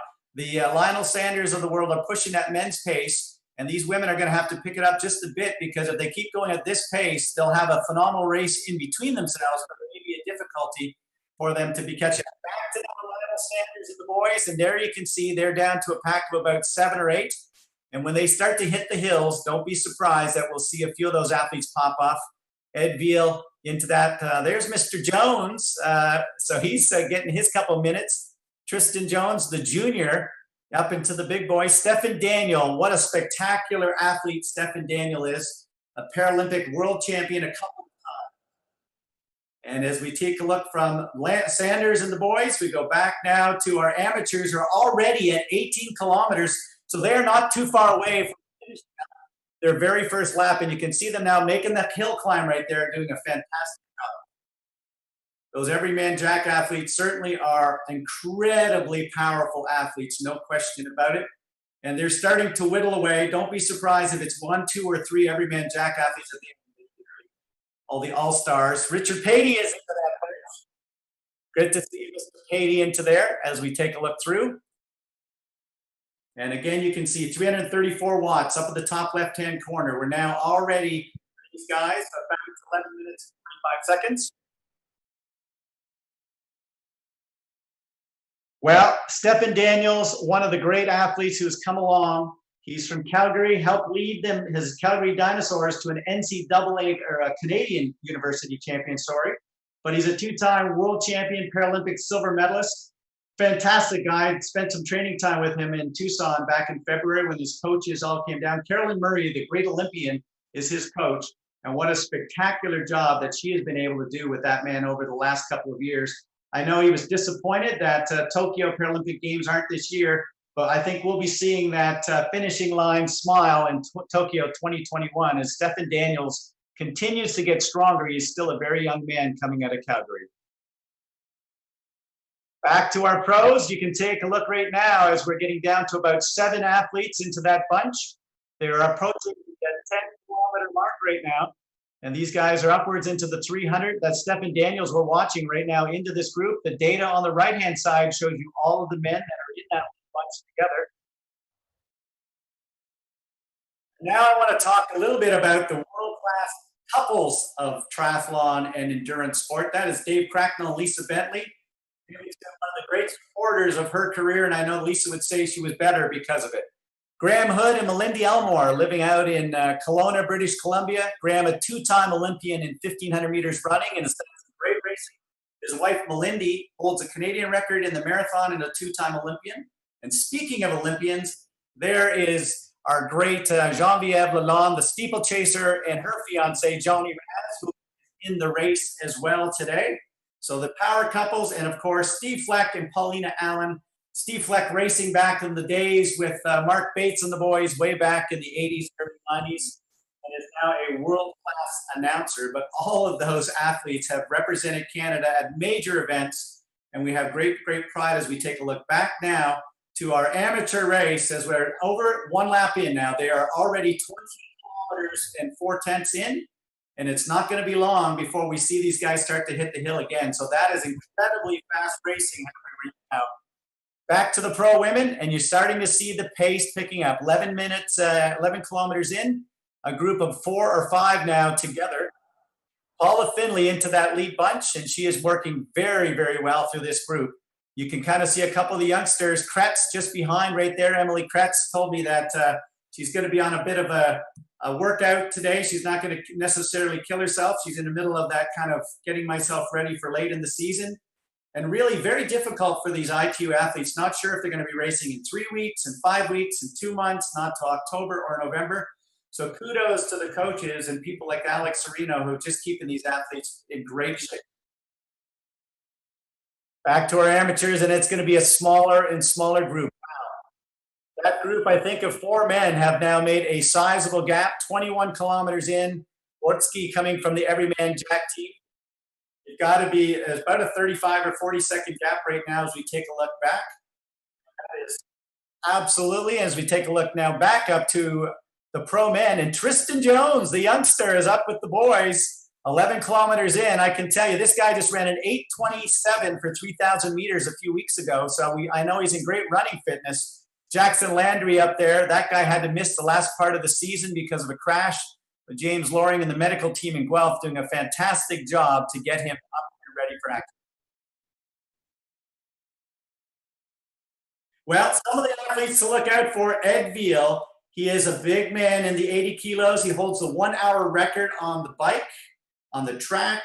He is one of the best athletes, a Paralympic cyclist, a pilot that helps athletes go. So he'll be a factor as the race goes on. There's Jackson Landry, the picture on the left-hand side as we're watching the elite man. That's Tristan Jones. Jackson Landry from Guelph. He has a great podcast as well as being a great athlete as well. These guys are really moving. 389, 375 watts. Jesse the Elf, famous for having legally changed his last name. So that's one of the things that makes him interesting. But he's won many, many races all around Ontario. He's probably one of the most famous athletes to race in Ontario on a regular basis. You can see Jackson Landry to the right side, and that is Johnny Raz, member of the C3 team coming up. His coach, Craig Taylor, did a fantastic job preparing him for his big events. And now he and his fiancée, Geneviève, living out in Victoria. So we in Ontario miss Johnny Raz and hope that he's back racing in Ontario relatively soon. Samuel's to the right, but to the left, that picture is an ecstatic Karsten Madsen, the greatest Xterra athlete in Canada's history. He has really excelled the last couple of years, top 10s, winning podiums. He's just finished doing a massive vertical course. We'll talk more about that man on the screen on the left. That is Lionel Sanders. As we watch Travis Samuel taking off hard on the bike, as the pro cyclist from Toronto's Hustle might just be giving himself away right now on the bike course. And these guys now 13K in. Matty Sharp gave me an email last night and said he's tuned in, that he just came off a big hard block of training and he wanted to support the event. So he's tuning in, he's sending some love, but he decided to sit on the sidelines today. And we respect that decision that he and his new coach, Lance Watson, have made. That's Taylor Reid to the left. He'll be a member of the Caledon C3 team. He's been in our quarry for the last couple of days, getting some good open water swimming in. And a 70.3 champion in Puerto Rico, as well as a silver medalist at Mount Travis Samuel, he is on the left-hand side right there, and he is a particularly talented guy. I've seen some 600 and 700 watt bike rides out of him recently. So don't be surprised if he makes a bit of a breakaway later on in the day. Travis Samuel's a Peterborough man who goes to school in Toronto. And there's Tyler Mislachuk. He sent his love and said that he's going to be ready for 2021. Tyler Mislachuk won the Olympic trials race in Tokyo last year and certainly had his best season ever under Jonathan Hall. So I know that the team is very happy. And there is Sean Bechtel, both on the screen and on the left. That's his son, Ross, doing his first Kids of Steel race in Caledon a couple of years ago. And Sean Bechtel has won at virtually every distance that he has raced at, spectacular, predominantly at the Olympic in the 70.3 distance. And has a great bike shop now up in Collingwood for anybody who wants to stop into the VO2 shop. So we are back now to our elite men. as we're watching these guys go through. That's Sean Bechtel that we're currently watching, 14.2 kilometers in. And we are going to do our best to try to give you the gap between the men and the women over the next couple of minutes. It was about 1.4 kilometers and going down. Domi, it's 200 meters, we understand. So the pro men are absolutely going to catch and ride through, but will be interesting to see if any of the women want to catch on to the men when they go through. That is an opportunity. If they do want to go through, they can catch on the bike wheel of the men as they go through. The chase format allows that. Draft legal, so what you're taking a look at again, 399 watts right there for Sean Bechtel. Those are very big numbers. I watched him in his career. He was maybe about 330 watts for a half Ironman race, which was still spectacular. We're going to go back to our amateur race right now and just get a little bit of a sense of where everybody is at. And we now looks like we might have a small break out onto the course. And we are now 25 kilometers in. So Grinsky from Everyman Jack, pushing 313 watts. That is a wattage that guy probably could have stayed in the Pro Pack had he wanted to do that. No question. At some point, we're going to see if we can go back and find where Simon Whitfield is and Craig Alexander back in the amateur race, because they're two of the more famous guys. And Craig Alexander did us a big favor. He got up at 4:30 in the morning in Australia, where it's Sunday morning there already, to be in our race, the 3-time Ironman champion, Craig Alexander, who is spectacular. We'll see whether or not we can get a bit of a zoom picture of him in a few seconds. But there's Mr. Whitfield. And talking about icons of Simon Whitfield, well, there's some icons watching the race today, and we're going to talk a bit about them. That picture on the left of the screen from the 1989 World Championships, and Paul White, Dan Murray, Mark Bates, Michael Sterling, just a few of the athletes who are tuning in today, they were there. Andrew McMartin, left of the screen, he won the Big St. Anthony's race as a teenager, many times top 10 at the World Championships, one of the greatest athletes to ever come out of Quebec. And had this man not had a few injuries, he likely could have been at the Olympic Games. That's Bob Nucky, 71. He's in Caledon right now riding his bike. He broke 12 hours at the Ironman and set the world record, winning the Hawaii Ironman a year and a half ago. Brent McMahon is an absolute rock star. He did it as a junior. He did it as an under 23. He did it as a pro. He's done it at half and at full Ironman, broken 8 hours many times. And I know his coach, Lance Watson's pleased. And there's the picture of the great Craig Alexander, 3 times Hawaii Ironman champion. He and Simon Whitfield right now in this amateur pack, having some fun out on that course, and we appreciate the support. Windsor's Dan Murray, actually LaSalle is where he's from, won the Brazil World Cup race back in 91, went so fast that they didn't believe he actually finished the course, and they actually weren't going to give him his prize money until they actually verified. That's Daniel Wells, an NCAA swimmer, 2-time Canadian junior champion.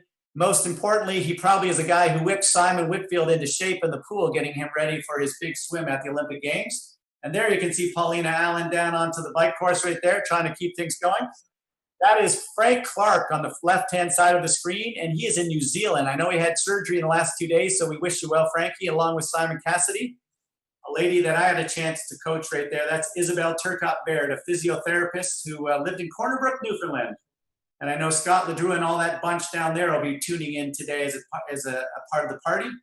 Jasper Blake, Ironman Canada winner, fantastic skier, and now an even better coach. So if you want to win, he's the man to look out for. Jasper Blake, a fantastic coach living in Victoria.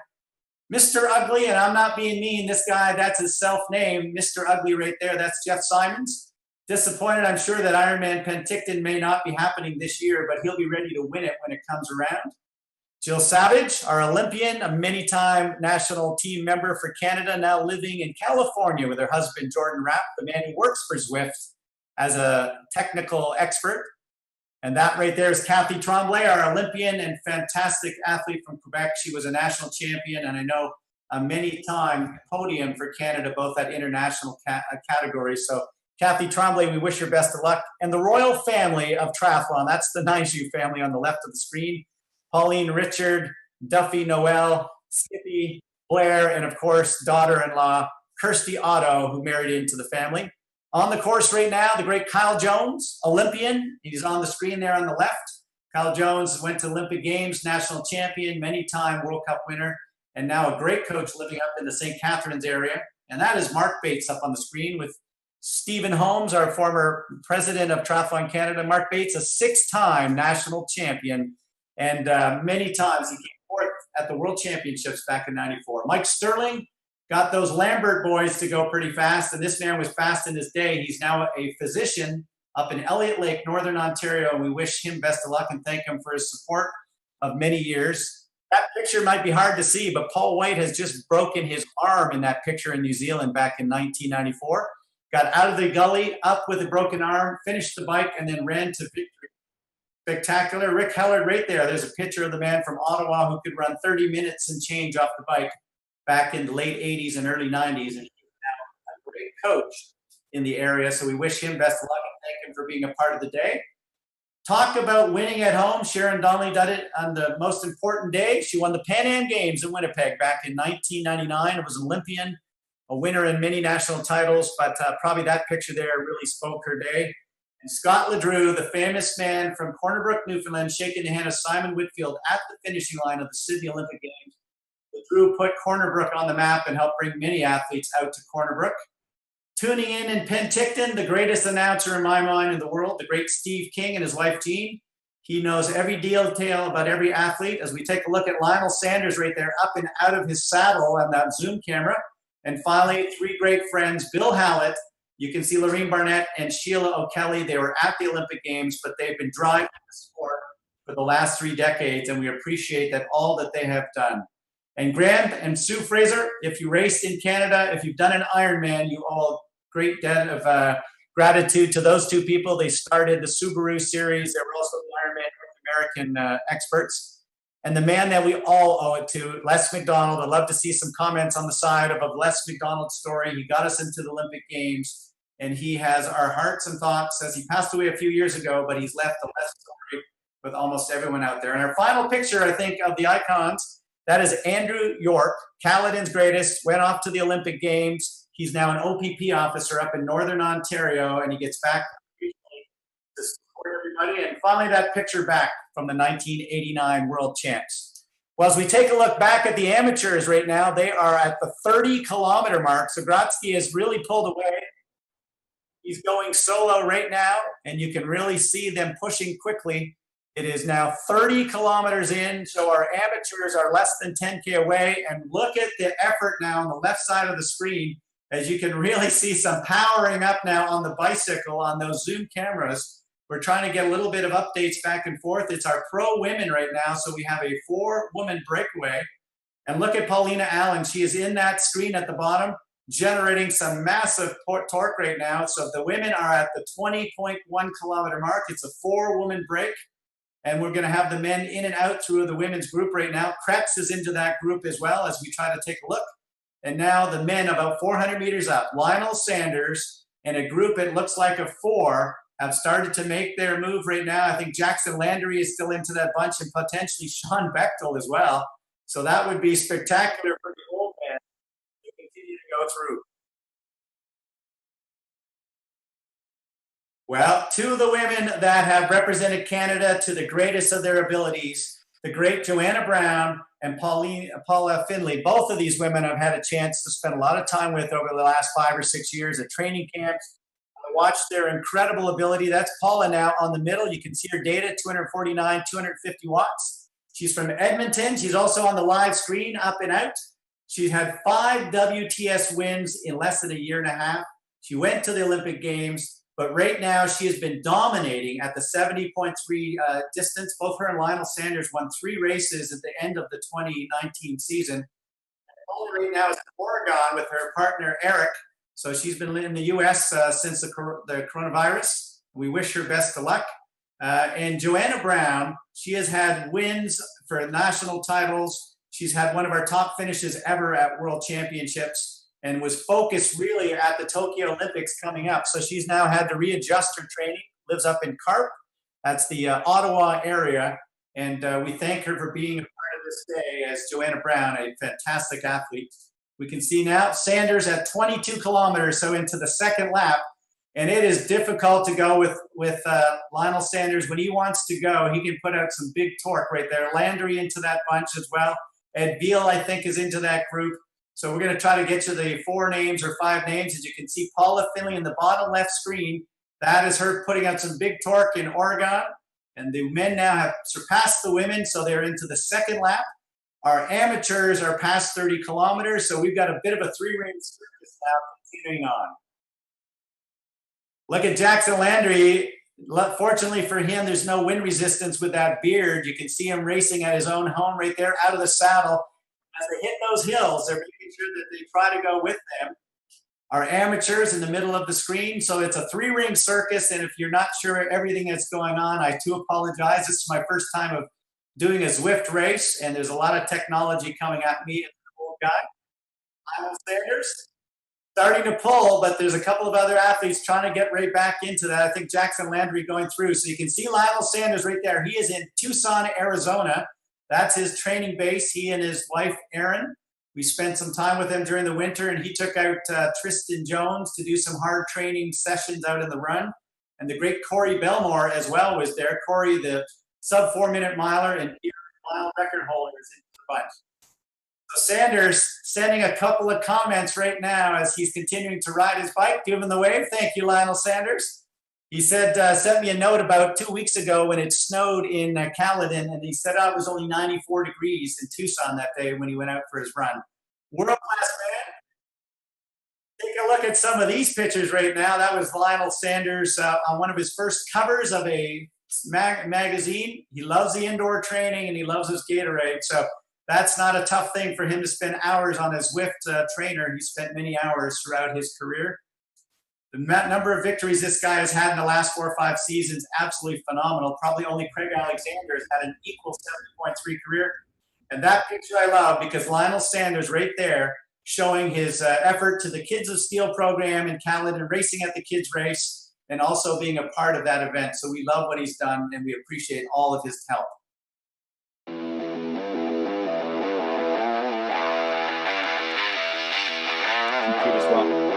You're well aware of what wattage feels like. We've got 3 big monster boys on today's course with Lionel Sanders out there pounding as Ed Veal, who holds a 24 and 1 hour record on the track. And then looking at Travis Samuel, the guy went 1,008 meters in 24 hours on Zwift about 3 weeks ago. These guys are going to be putting out numbers that maybe you can appreciate, but most people I don't think will understand what kind of wattage they're going to do for the race today. Yeah, I can appreciate for a matter of a few seconds when I get out of my saddle and burst. I mean, it's unbelievable to see them either on Strava, what they've averaged last year when I was, sort of on some of the same courses as Lionel in Arizona. I mean, it's just incredible. You know, I might have a chance if I put my weight in at 20 pounds that my watts per kilo, I'll be able to, hang with them. But it's just incredible to see the power that they can put out and hold for such a length of time. It's inspiring. Thank you, buddy. You have a good day.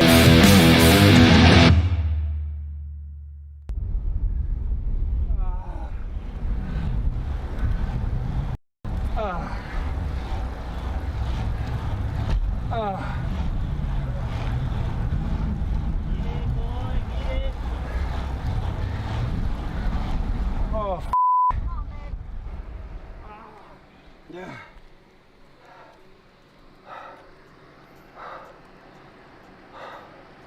I'm done with this shit.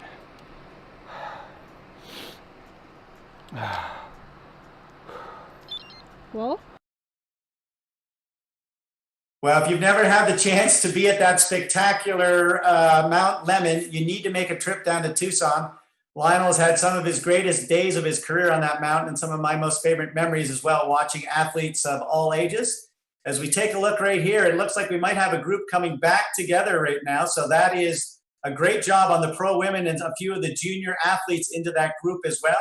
And Anderson having a fantastic go, but Emily Kratz, Paula Finley, spectacular talents. We know that. You can see Paula on the Zoom camera right there getting a few calories in, but they are moving incredibly well. 238, 240 watts. If you've ever tried to do that for even maybe 30 or 40 seconds, you know where they're at. So the women right now at about 24.6 kilometers. We'll take a look maybe up to the men. So 34K on the men's amateur side. They're less than 6K away now as our everyman Jack has put the head down. He's at 387, 389 watts. Unbelievable effort here. A solo break on the men's side. We knew that the Everyman Jack team would be big factors. And we've got a solo ride now. Grodzki off the front. He's less than 5 kilometers away from the finish of this course. 25.5, so about just around a mile of the men now ahead of the women. So we've got a gap there. Sean Bechtel, it is not a surprise. Bechtel, for many people, probably don't realize just how powerful that man has been over his career, his ability to ride a bike. And here he comes out of retirement. He should have been in the old boys race. But Sean Bechtel, he and his brother Mark own a fantastic VO2 shop up in Hollywood. And you can see that. Taylor Reed over to the left. And we've got a beautiful little shot of these guys, of Ed Veal doing a little bit of racing along with Lionel Sanders at McMaster. Last I looked, Lionel Sanders with a 435 watts. 435 watts. That is unbelievable power this guy's putting out. And the real deal is putting the hammer down. These guys are well over 400 watts right now. I had Ed Veal next to me, 1 hour power holder on the track, 48.5 Ks. Probably best cyclist, time trial specialist in Canada. And so I probably overbiked a bit having him next to me, but I ended up pushing 419 watts. He pushed 446, which is very, very impressive. I want to see some smoke coming off those pedals, Ed.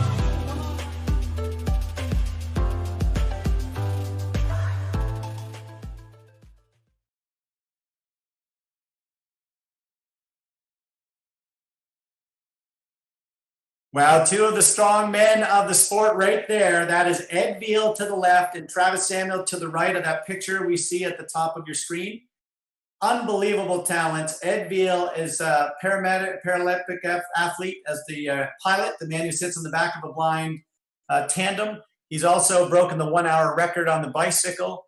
And he says, his heavier mass hurts him in these kinds of races, but he's incredibly powerful. As we take a look down at the bottom there of Lionel Sanders,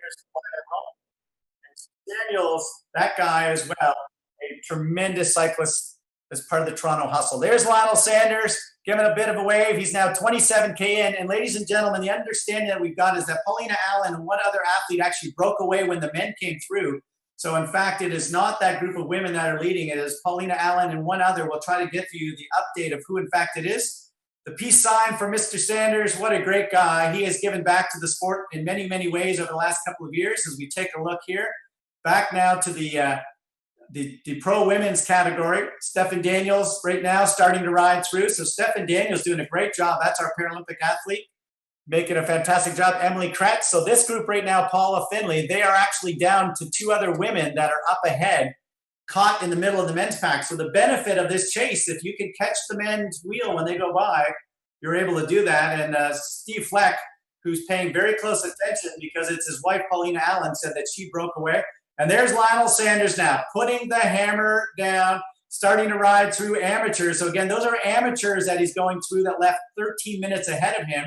And he'll be enjoying it because those amateurs will be able to say, I was ahead of Lionel Sanders for a good portion of time. We do have to keep the clock on the amateur race because we should be seeing our first man coming in across the line, I would say, in about another 2 to 3 minutes. So there we are.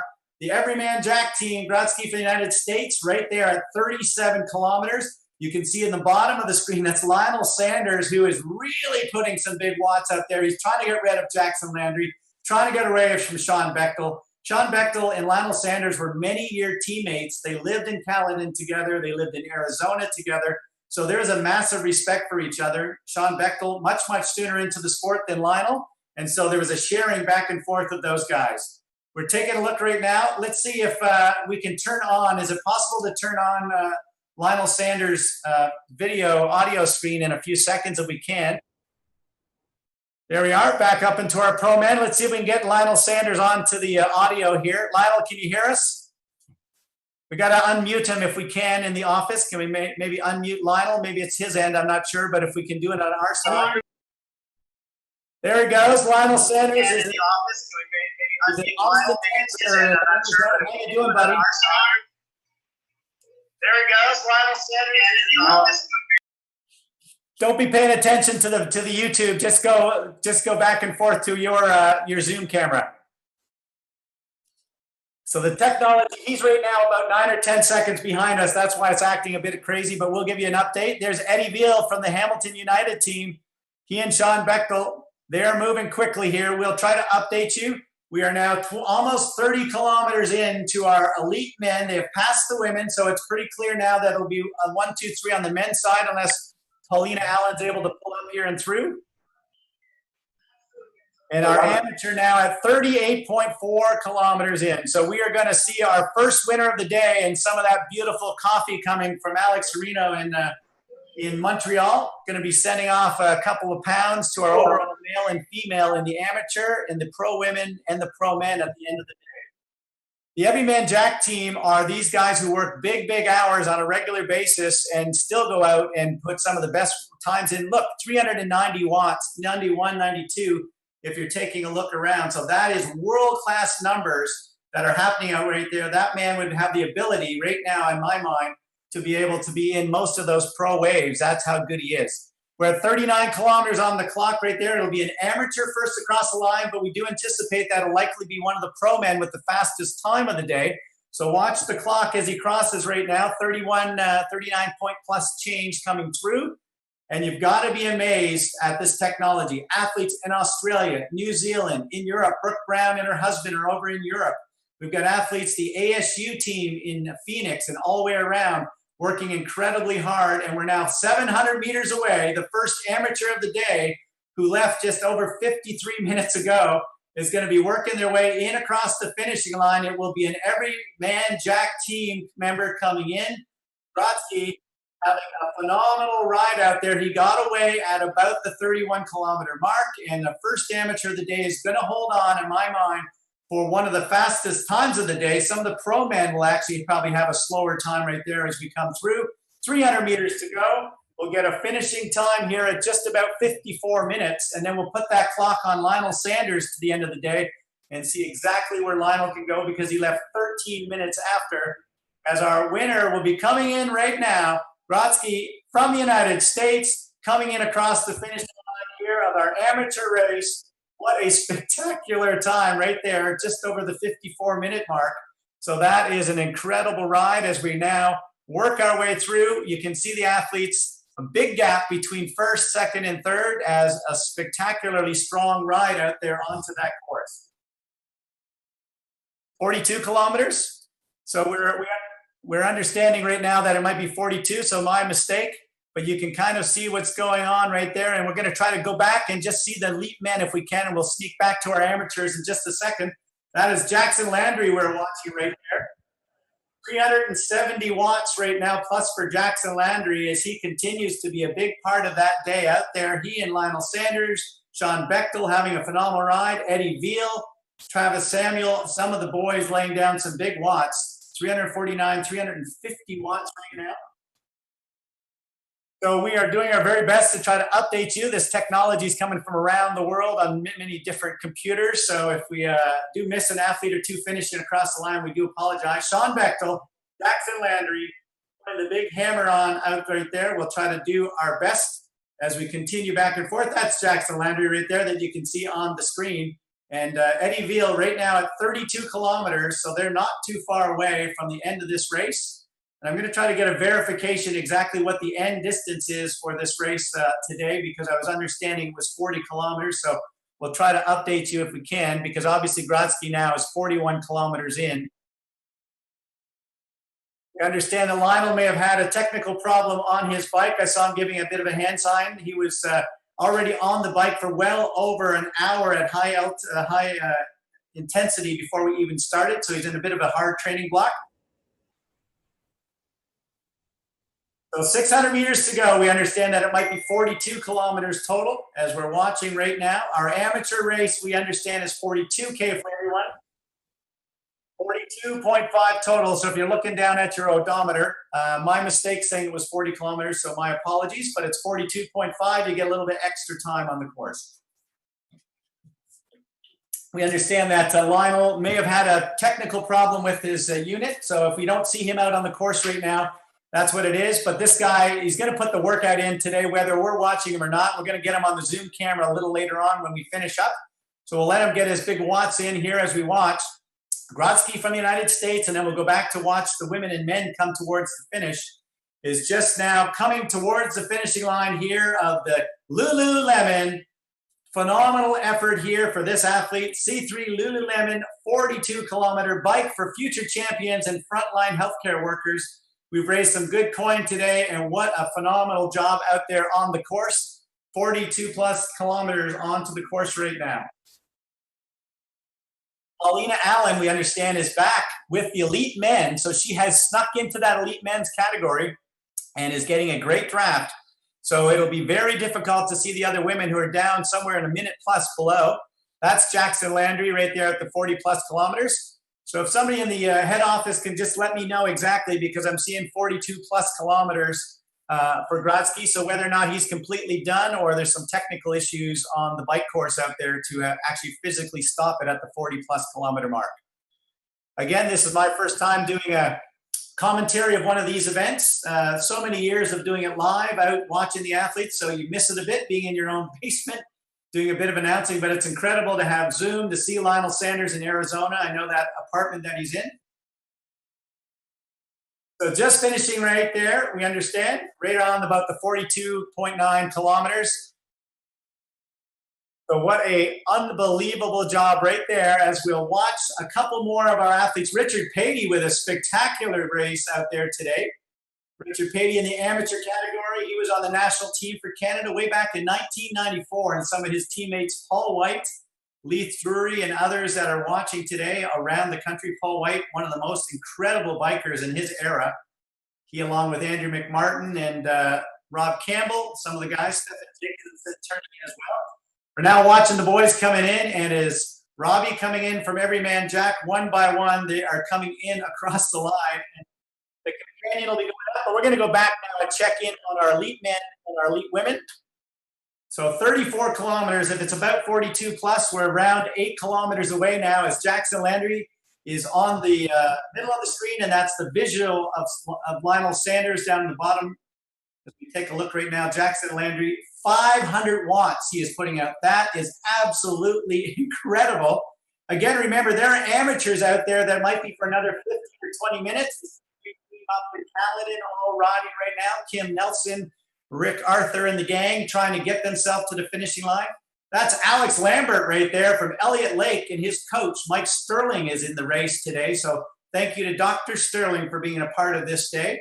As we take a look around, Bill Hallett with a nice glass of wine in Vancouver, British Columbia, watching many of his old athletes. Stephen Daniel and Alex Lambert on your screen right there, as they are right now. Garrett Mason, one of the young men who made Team Canada and was disappointed as the World Championships in Edmonton had to be delayed, but certainly the right decision. And Sheila Kelly, Stephen Boudreau, and the bunch doing a great job of getting that communication out, making sure that everything was safe. It's the Lululemon 42-kilometer road race, and that's Jackson Landry, 350, 360, 370 watts. He's putting up some big, big numbers as he continues to go. Eddie Veal is into that bunch, doing a fantastic job as we're coming to the late stages now, just about 7 kilometers, as that break is now happening right there. Jackson Landry and Ed Veal, the two of those men have made the move away, and I know that Lionel Sanders will be very disappointed that he had some technical problems, but this is just like Formula One. When the car doesn't work on the day or you have a problem with the technology, something may go. So Sanders putting the effort out, but he may not be a factor today because of some technical problems on his bike, as we continue to watch right now. And there's Paulina Allen. She's right in the middle of that men's field. What an unbelievable job. Paulina Allen having a phenomenal race, 230 plus watts. And she is so savvy. So ladies and gentlemen, if you can get yourself into that pack, and look at her, just putting the teeth, the grind, making that effort. Paulina Allen has had Ironman Canada podiums. She's been the multi-sport athlete of the year a number of times, come top in the world in a couple of Ironman races. Spectacular. And at some point, she's going to be the busiest woman in all of Canada because she's a hairdresser. So when eventually this lockdown shuts down, she'll be able to probably do hairdressing for about 18 hours a day. Her husband, Steve Fleck, has been a massive support of her career and a great announcer as well. Steve Fleck will be helping us with post-race interviews coming up in just about another 15 minutes or so as we do our final interviews of the day. Wow, the pro men are laying it down. Eddie Veal trying to get away. Jackson Landry not letting that happen. You've got to believe that Ed Veal is going to try to make his move towards the end of this race. Now, Ed Veal holds the record on the track for 1 hour, the fastest a man has ever gone on a velodrome in Canada, and he's a world record holder for 40 plus. So he would love, I think, this to turn into the last 100 meters. It's Jackson Landry, who is on the middle of your screen and at the bottom of your screen, is now putting out some solid numbers. Eddie Veal in there, 300 watts. And again, a bit of a disappointment, obviously, for the Canadian fans that they do not get to see Lionel Sanders into that big sprint finish, as we've seen so many races, him with Javier Gomez, he along with the Brownlee brothers in those great races over in Challenge, as well as the Jan Frodeno, the balances that races these guys have had over their career. We're getting down to the short strokes of today, and I do want to make sure we take a few minutes to thank a lot of people who made this day happen. Unquestionably, you, the viewers, for tuning in, the old veterans from across Canada who've made some purchases. There's Paula Finley, one of my favorite athletes in Oregon. So she and her partner, Eric, have made the trip from Tucson, Arizona to Oregon where the air is clean, and she's been doing her training. One of the greatest 70.3 athletes in the world. In the bottom of your screen, she literally is one of the most dominant athletes. I saw her as a national junior champion and then a Canadian champion, Olympian at a young age. Paula Finley, great woman. She's given back to the sport in so many ways. So thank you for being a part of this day as we get ready now, as the athletes making their way 37 kilometers, just over about 4.5, 5K to get to the finishing line. If you look at the top right corner, you can see how the athletes are going around that snake-in portion of the course. Jackson Landry, Eddie Veal. It's down to a two-man race now, I think. One of these two guys is going to take it at the end of the day, and it could come down to literally a sprint finish as they're at 340 plus watts. If you get behind the other athlete, you do get to save some energy. So Eddie Veal, a smart cyclist, he's trying to make sure that he stays there. Jackson Landry trying to drop him as they come to the late stages of this race. Paulina Allen, I think, will be the first woman across the line because she got away with the pro men and got a great go away at 38K. Let's even go back now to our pro women minus Paulina Allen, because we know that Paulina Allen is in the men's side. So that is Paulina, but let's even go back a little bit further to Emily Kretz and some of those athletes out there, to Paula Finley and Joanna Brown. We're back onto the course. I want to tell you that our tech people, this is the first time that they have ever done one of these races, and they have my kudos, because swapping from race to race, technology to pictures, absolutely difficult. And there is Paula Finley. We got her on the screen, and she is pushing right now. Paula Finley, one of the great athletes in Canada's history, Edmonton's own. She's been a rock star. Her mother, one of the big supporters of the sport and one of the race directors on many years. Kyle Jones in this race today, and we appreciate Kyle Jones, the Olympian. There's Emily Kretz, hoping to go back to her second Olympic Games. And of course, all these athletes were hoping that they would be in Tokyo later in time, and now are going to have to focus themselves getting ready for next year in 2021. So all of the change of scenery. There's Sean Bechtel continuing a spectacular ride. Nobody, I think, would have picked Sean Bechtel before this day started to be a big factor, but those of us who watched him train for many years know that he's one of the great cyclists in the sport. Garrett Mason sitting in there having a phenomenal ride. His coach, Luis Lopez, will be very pleased because Garrett Mason has made some big improvements over the last couple of years. That is Travis Samuel into that bunch as well. So a small group of three working incredibly well together. Garrett Mason, the 18-year-old junior, is having a phenomenal day. And we go back up now to our lead men. There's the two, Jackson Landry, Eddie Veal. One of those two men in the next 3 kilometers are going to steal this race. They are moving side by side. They're playing cat and mouse. Who's going to do the work? If somebody lets up a bit and they make the acceleration, that could be the difference in the day. Jackson Landry, what a comeback. This guy broke his collarbone at the 70.3 Worlds last year, had to miss 5 months of training, and what a great rehab his coach has done. James Loring and the medical team in Guelph as they come up towards the 40-kilometer mark now. Ed Veal, a little older, a little wiser, the younger legs on Jackson Landry. Is he able to get away? And you can see they're now passing amateur athletes towards the finishing line. So many of the amateurs now are in across the line. They've got to be pleased as we're at 53 minutes. So these times right now are very close to the everyman jack winning times of the day. So spectacular efforts by our amateurs as we're watching now Ed Veal and Jackson Landry making their way now at 40 plus kilometers in this race. We're going to try to get a zoom here if we can of Eddie Veal. And Ed literally went 24 hours on a bike, went 996 kilometers and was beaten.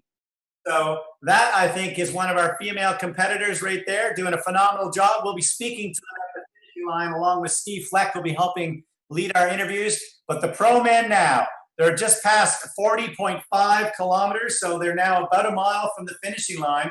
Ed Veal making the move.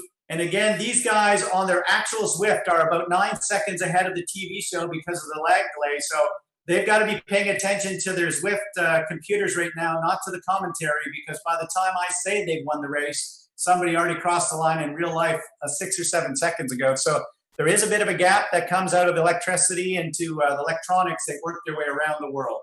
People in Australia, New Zealand, the great Simon Whitfield and Craig Alexander finished about 10 minutes ago. They're going to be having a bit of fun here when we get them on Zoom in a couple of minutes here as we wait to bring in our pro men and our pro women, and then we'll go to interviews. We're late now, 41 kilometers, 280 plus watts, side by side. Jackson Landry, Eddie Veal, two of the most powerful men on a bicycle. These guys, the young man and Jackson Landry, the veteran and Ed Veal, they are pushing hard. They're going to be pushing some big watts right into the finish line now. Jackson Landry trying to make the push here, and these two guys are side by side, so they know that they're in the late stages of this course. Anybody lets up on the wattage, and it could be a big factor now as we go back to our women's course at 40.9 kilometers. So Paulina Allen is very close to finishing up this race as well. What a spectacular day for Paulina Allen.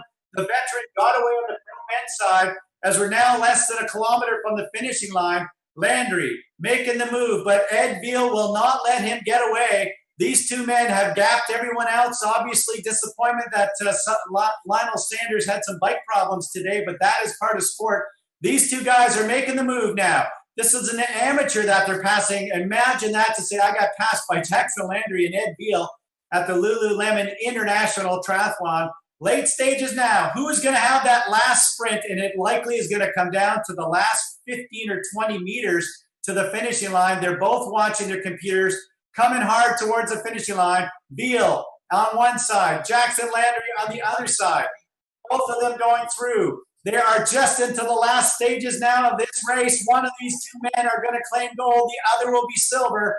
And as they come in across the line, what a spectacular push to the finishing line. Unbelievable efforts right there as they're on to the last sections of this course. And it is amateur after amateur being able to say that they were part of the event.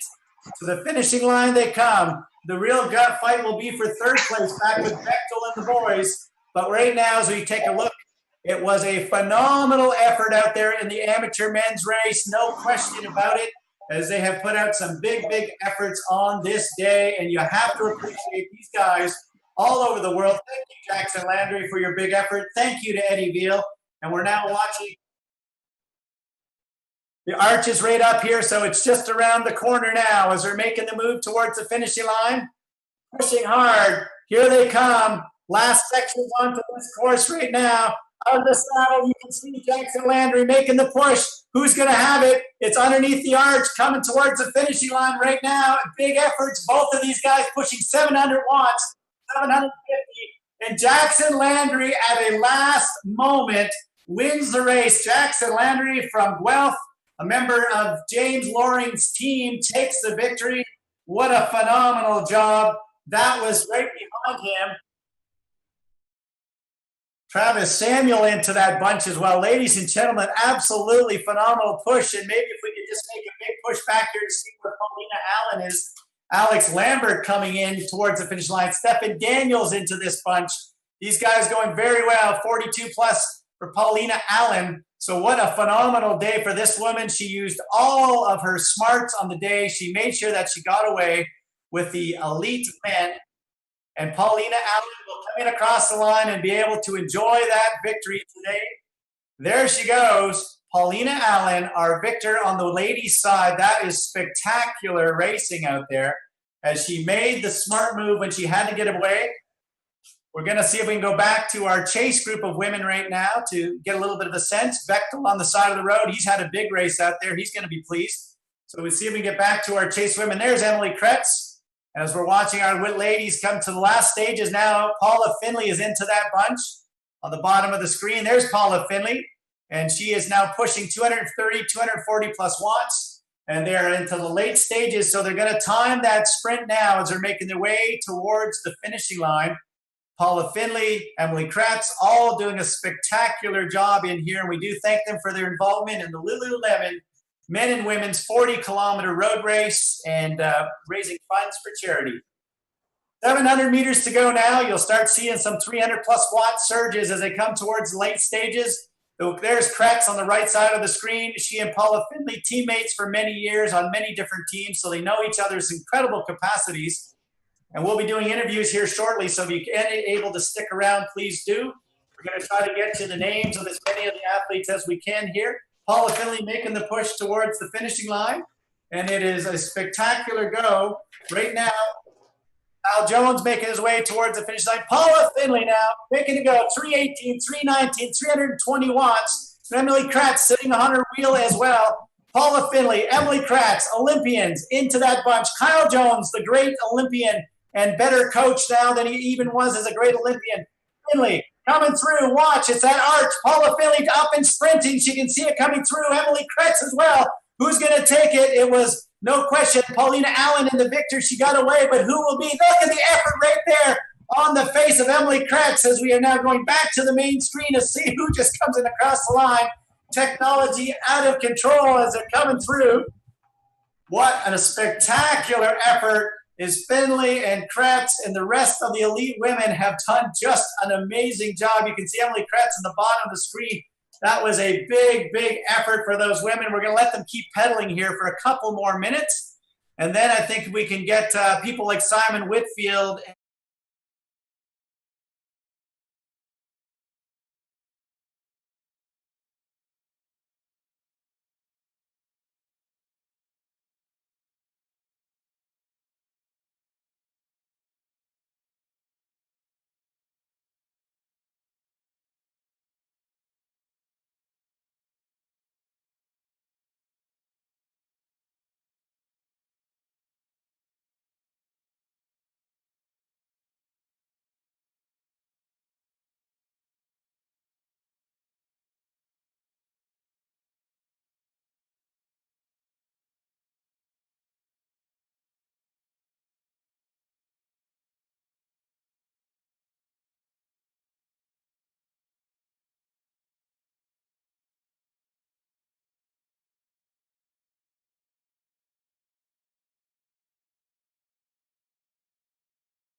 Glad I didn't have video on because, yeah, I don't know what I hit there. I was dying. That was crazy.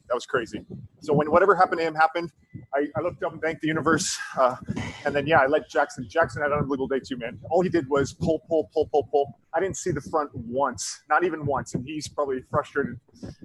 But he deserved that win for sure. Spectacular. We're going to try to get back to you in a few seconds, Ed, but we're going to go to Travis Samuel for a second, our other man who actually holds the world record for 24 hours. Travis, I'm not sure if you can hear me. My screen's just gone a little bit dark, but we'll at least get some audio as we're getting your picture. Can you hear me out there, Travis? Yeah, I can hear you. Awesome. There he is. First off, you're a university student, so how do you balance, being in 15 countries, racing for 6 years pro, getting your degree, dealing with, the stuff that's been going on around the world? You seem to be a pretty put together young man and being able to do all of that. Yeah. I think it's what it's created me, it creates my personality. I've been able to balance everything and it keeps me busy. Well, important to talk about the guys today, because we've seen you win about 5 or 6 of those races in Peterborough. You set the world record, if I'm not mistaken, 3 weeks ago, going 1,006 or 1,008 kilometers in 24 hours on a bike. You and Ed must still have some fatigue in your legs. I mean, how can you go that far in 24 hours and not still feel something a few days later? Yeah, it took me quite a while to kind of recover from that, probably at least 2 or 3 weeks. Today was a bit frustrating. I had a internet connection issue, and but I was able to come back and kind of salvage a third, which I'm happy about. Well, we thank you, Travis, for being a part of a spectacular day. We're going to get a few other bodies, but make sure you take some time to warm down your bike. And there she is, the Queen of Edmonton. Hello. You're in Oregon right now, is that correct? Yes, I am with my boyfriend Eric at our place in Portland. So you went from Tucson, Arizona, where I saw you when the world was getting crazy and pools are getting shut down and airports are getting closed down. And so did you guys take the van and rock across the continent to get to Oregon? Yeah, we actually stayed in Tucson for a couple more weeks because we just love it there. We weren't sure what the racing situation would be. So when we realized the racing was going to be super postponed, we actually found a puppy, picked him up on the way home. Now we got a dog and we're back in Portland, just kind of waiting for race season to come, training a little bit, doing fun stuff like this. The Zwift racing is so hard. I was like, I don't know, I get super competitive even though it's virtual. So I appreciate having these opportunities, even if they're online. So thanks for putting this together, Barry. Wow, you are so amazing. I've got to watch most of your career from being a 16-year-old to racing in Vancouver at the Worlds to racing at those WTS races. What's really exciting is watching how the big, beautiful smile at those 70.3s. I mean, you've just found this distance that you were putting serious hurt on the best women in the world. The way you finished the 2019 season was unbelievable. And I know you and I are both disappointed that you didn't get to start in March and April. But there will be a moment and we will see Paula Finley back on top of some podiums before year end. Do you want to use up some free time and say hello to everybody in Edmonton? Because Kevin Clark and Stephen and all the gang are out there racing today. Oh, awesome. Thanks. Hi to everybody. I really wish, I'll be in Edmonton as soon as the U.S. border opens, and I miss my family. I miss Canada, and appreciate the support from afar. So good job, everyone, who raced today. That was a hard race. 40K on Zwift is no joke. So thank you, well Paula. done. And I will continue to follow your career as the season goes on. Yeah, thanks, Barry. Awesome. Warm down. Make sure you take some time before you get off that bicycle. Yeah. Emily Kretz, we had a chance to Emily Kretz, we had a chance to watch you on the screen. Emily, we watched you on the screen in the last few hundred meters, and you had a big, big grimace going on there. A very proud member of Triathlon Quebec. I can see your jersey right there. First of all, talk about your spectacular coach, because first of all, the men and women who won each of the races today are going to go home with some of Alex's fantastic coffee. So I'll give him a plug. Talk about his coffee, because I'm not a coffee drinker, but I know most triathletes are. So yeah, I think, can you hear me okay, Barry? Perfect. Yeah, cool. I think the best part of being coached by Alex is getting his coffee as much as I want. Let's be honest. It's definitely a great coffee, and right now, with everything going on, I think they're getting a lot of love and support from the Quebec people and people around Canada, just buying the great coffee. I'm a bit biased, but I think it's definitely the best coffee around. So now you got some big kudos for that little swimming pool in your garage. I saw that clip about 25 times around the world. Talk to people about how, here's an Olympian who's got a $200 pool in her garage that's about 4 meters in diameter, and you're taking time to get your swims in on that thing. Yeah, I think within 2 weeks of being at home in quarantine, I was so fed up of doing exercises in my gym for swimming. So I decided to be a little bit creative and buy a pool and ask my parents to put in the garage. And fortunately, they said yes. So I did put the pool in my garage and elastic around my hips, and I was able to keep swimming through the 2 months of confinement. And now we're lucky finally the lakes are warming up so we can do open water swimming. And yeah, I was pretty lucky. I think I got a lot of attention from the media. I even made it in the New York Times. So it was definitely worth it. Now, talk about having to change your goals. Obviously, you had your eyes focused on being in Tokyo in July, and now athletes have to kind of refocus on how do I qualify. It's now a year later. You've had to obviously readjust goals, and lots of people in life have things that happen, changes, setbacks. As a lead athlete, just talk about how you manage that. Yeah, I think, to start, I was pretty sad that the Olympics were going to get postponed, but after a little talk with Coach Alex, we were pretty happy. We got more time to prepare and get faster. So right now we're focusing on different things that we're going to address after the games, but now we have time. So definitely using that time to my advantage, and hopefully I'll be back next year even faster and more ready for the games. I have no doubt you will. I've loved your career, and I'm going to see you in the next year racing on an international circuit. We're going to head over to our race winner, Paulina Allen, and I thank you. Make sure you warm down and tell your coach we're going to take advantage of that coffee and get it sent out in the next couple of days. Yeah, enjoy the coffee. Thanks, Barry, for putting on a great event.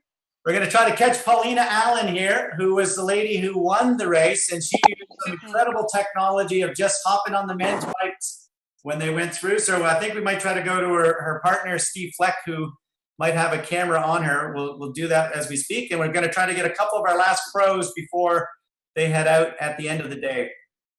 So we're moving over now, I think, to Paulina Allen, and she didn't actually have a Zoom camera on her at the time, so we're trying to see if we could use her partner, Steve. Barry, indeed, I am with Paulina Allen, the winner of the women's race, the second Zwift race for the day for Paulina Allen, breaking away with the men when the men came by. Was that a set tactic, Paulina? No, I thought some of the women had gone. I was looking on the right-hand side, and when I saw the orange flashing numbers, I thought that was women going, so I just jumped. Yeah. Your career has been spectacular. I try to give you a plug for your hairdressing business. So I said that you'll be doing 18-hour days when they finally get out of coronavirus shutdown here. But as an athlete, your career has been unbelievable. And this man next to you, you've got to be incredibly proud of how supportive Steve has been of your career. Oh, sorry, she couldn't hear because I got the headpiece in. So we're challenged by the technology. Barry was Barry. I'll translate Barry for you. Yeah. Barry was just saying that you're a hairdresser, hairstylist, and you're going to be very busy. 20-hour days when you get back to work. I know. I don't know what's going to have a priority here. Is it Zwift racing or hairdressing? Steve, we're gonna move on because I know that the technology and Paulina after second race is going to need to know. I will get in touch with her to figure out which organization she wants to help make some donations to. So thank you, Steve. Lionel Sanders, we are finally getting a chance. I know the man had some technology problems, and the great Ed Beal said to me how happy he was that he didn't have to worry about Lionel Sanders. As we're buzzing off now to Tucson, Arizona, when we get the feed up to Lionel. Can you hear me, Lionel? I can hear you loud and clear. Can you hear me? Totally. We gotcha. So first off, there's some technology problems. Talk about that. You're not an excuse maker. Ed Beal said, thank God that you had a problem because he was afraid of you. I was having fun too. I was feeling good, trying to throw some attacks in there. Tried to catch Bechtel sleeping. It's the first time I raced against Bechtel since like Muskoka 2013 or something. So I was trying to catch people sleeping, and all of a sudden my Zwift cut out. It sucked. You're in Tucson, Arizona with Aaron and your dog. So life has been healthy. You guys are fine. Everything's going okay in Tucson? Yeah, everything's good. I mean, the pool opens up on Monday, so get back to swimming. Kind of an odd time though. You got to reserve a lane. You're only allowed 1 hour a day. I'm not complaining, but kind of a different time. You can only book the lane 2 days in advance. Some new protocols, but it's all good.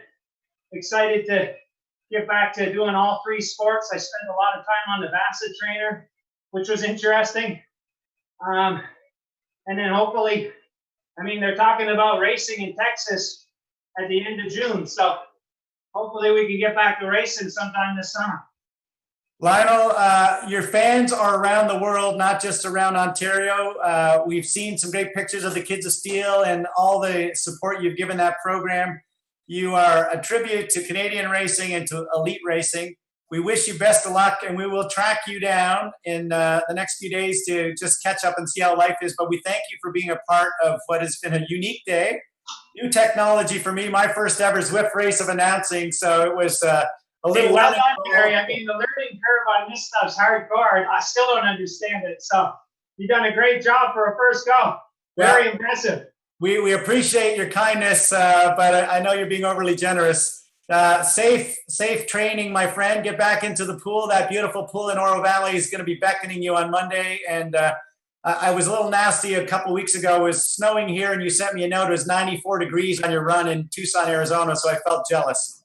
Yesterday is the highest temperature I've ever seen in real life. They hit 109. Wow. You look like you got a bit of a tan. Thanks for organizing this, Barry. Take care. All right. Thank you and Aaron for being a part as we watch Lisa Bentley. And I'm not sure if Lisa got to see that little video we did of you, Lisa, throughout the show, and the power couple. David thinks the best part of that power couple, but you and I know the difference. We can't thank you enough, Lisa. Your followers around the world are immense. And now in your 50s, you continue to be a world-class athlete. Talk about this today, just being a part of seeing the generations from the Mark Bateses all the way down to the Tristan Jones getting started. It's amazing to all be together. And big congratulations to Paulina Allen. She's a legend, and she's savvy, and she's gritty, and I love that. So good work, Paulina. Good work, everyone else. I went to the starting pen to join, and I couldn't get in, but I rode the London course, and I did my Zwift thing, and I was with you guys in spirit. That's, I guess, all I can do now when you go over 50. But great to be part of the day. We're going to make the best of this darn pandemic, and we're all going to be the cream that rises to the top. We're going to come out of this better than we went in. Thank you, Lisa. You warm down, and I'll see you in our quarry for a swim in the next couple of days. You got it. Awesome job. I think we get a chance to talk to a couple of the greatest men in the world coming up next. They were buddies in training over the years. I'm not sure if it's Simon first or Craig, so maybe if all right, so let's see if we can go to whichever you put on the screen is fine, and we'll work through these two world-class men.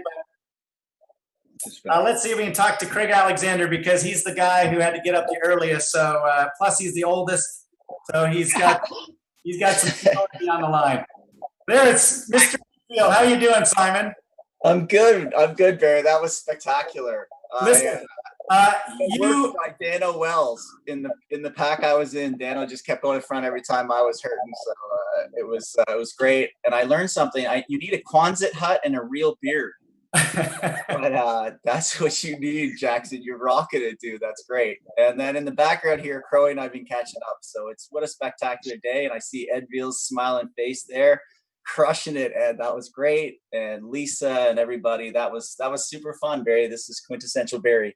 Well, listen, my friend, we at some point we're going to do a paddleboard race and do this on Zwift or on some kind of a multi-platform. You and I had a chance a few days ago to show off our quarry. And for those out there who don't understand, Simon Whitfield never stops thinking about how to challenge young athletes. So one of the beautiful things that I loved, whether it was Kyle Jones or Sean Bechtel or go down to Taylor Reid, you continue to challenge athletes to be better. And you share unbelievably, just give of yourself. And I know that you're a humble guy. My wife said that this was going to be a spectacular day when I literally turned the TV on at about 1:15 this afternoon just for 2 minutes. And literally, I have never seen it from start to finish. It was the 2000 Sydney Olympic Games, Don Whitman calling and Paul Regensburg calling you in across the line. And it was like, of all days, it's never been on, and it finished about 30 minutes before this day started. So it was like a symbolic thing that this is kind of a fun energy. And Mark Bates and Scott LeDrew and Paul White and all of your old buddies who were old boys when you were a 17-year-old, they're sitting with a beer someplace in Kingston and New Brunswick, and Simon Cassidy in San Francisco. They were sending in texts throughout the show. And this is one of those kind of historic days of having all the generations together. And you know, a big part of this, when I called you to ask you to be involved, we were going to not ever have any fundraiser. And because of you and Lionel and the pros that came out today, we literally will have the biggest fundraiser we've ever had. And instead of tearing down things for 7 hours, when we shut this show off in 4 minutes, I'll be able to go and have a hot tub because it's done. It's over. So I can't thank you enough. I know you got the great Craig Alexander up out of bed at 5 a.m. in Australia, but just your thoughts of seeing Bechtel back and Taylor Reid and Kyle Jones and all of those guys.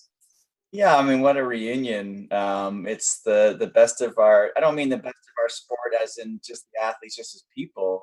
It's great to see. And then as I alluded to, Crowe and I were in the background there talking about riding around Centennial Park back in the day in Sydney, Australia. And who would think that 27 years later, we'd be zooming across the world and racing on Zwift at the same time and trying not to get caught by Paula Findlay. So it's, I mean, I can't say enough about what you put on again today. And just to say again that the appreciation we all have for the frontline workers. And Crowe, one of which is your wife, Nerida. Can Crowe hear us at the same time? Crowe, can you hear us? Yeah, I can hear loud and clear. So let's bounce, and we'll keep Whitfield open because we love his insight. First of all, you know, when you call a 3-time world champion and he says, yeah, I'll get up at 5 o'clock in the morning all the way in Australia to help some charities going on in Canada or whatever, it just speaks to who you are. But a lot of people, if they're new to the sport, won't know that you pretty much have a monument put up in Huntsville with your face on it. I mean, you were the rock star that owned that particular city for many, many years, the half Ironman up there.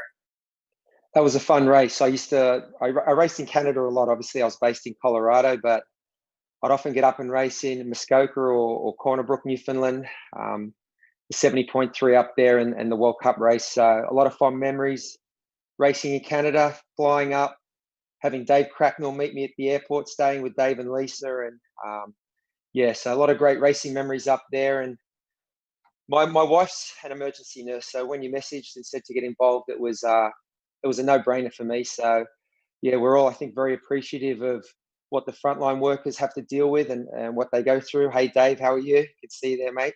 Surprised you're not down at Starbucks, Dave.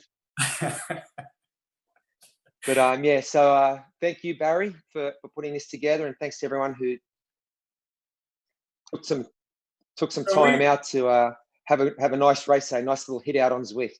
So I'm going to have the pros just stick around for a couple of minutes as we bring the show down. And if you want to have a few comments with each other as we go offline. Craig, I can't thank you enough. You're a rock star. And I want to bring this to close because I know people are warming down on their bikes. This has been an unbelievable day. It's surpassed what we had hoped for in fundraising. It has surpassed what we had anticipated coming with racing. We've learned a lot of technology in about 5 or 6 days. So thank you to John and Robin and Lucas Badika for their incredible efforts out there. To the C3 family, to Kelvin and the Lulu ambassadors and the Everyman Jack team, you guys are absolutely amazing. And to our C3 major sponsors, Benson Steel, Kim Nelson and Royal Containers, to Philip and the Connecticut team, to Carlos and Nouveau Iron. We thank you all, to Philippe and Incom, and to the great people at the James Dick Quarry. We thank you. This has been an incredible opportunity to bring Canada together, to bring the world together, and hopefully to put a few dollars into very important charities that need it right now. I wish you all a safe summer. I wish you will stay healthy and active, stay close to friends, stay socially distanced, and we'll see you at a race very soon.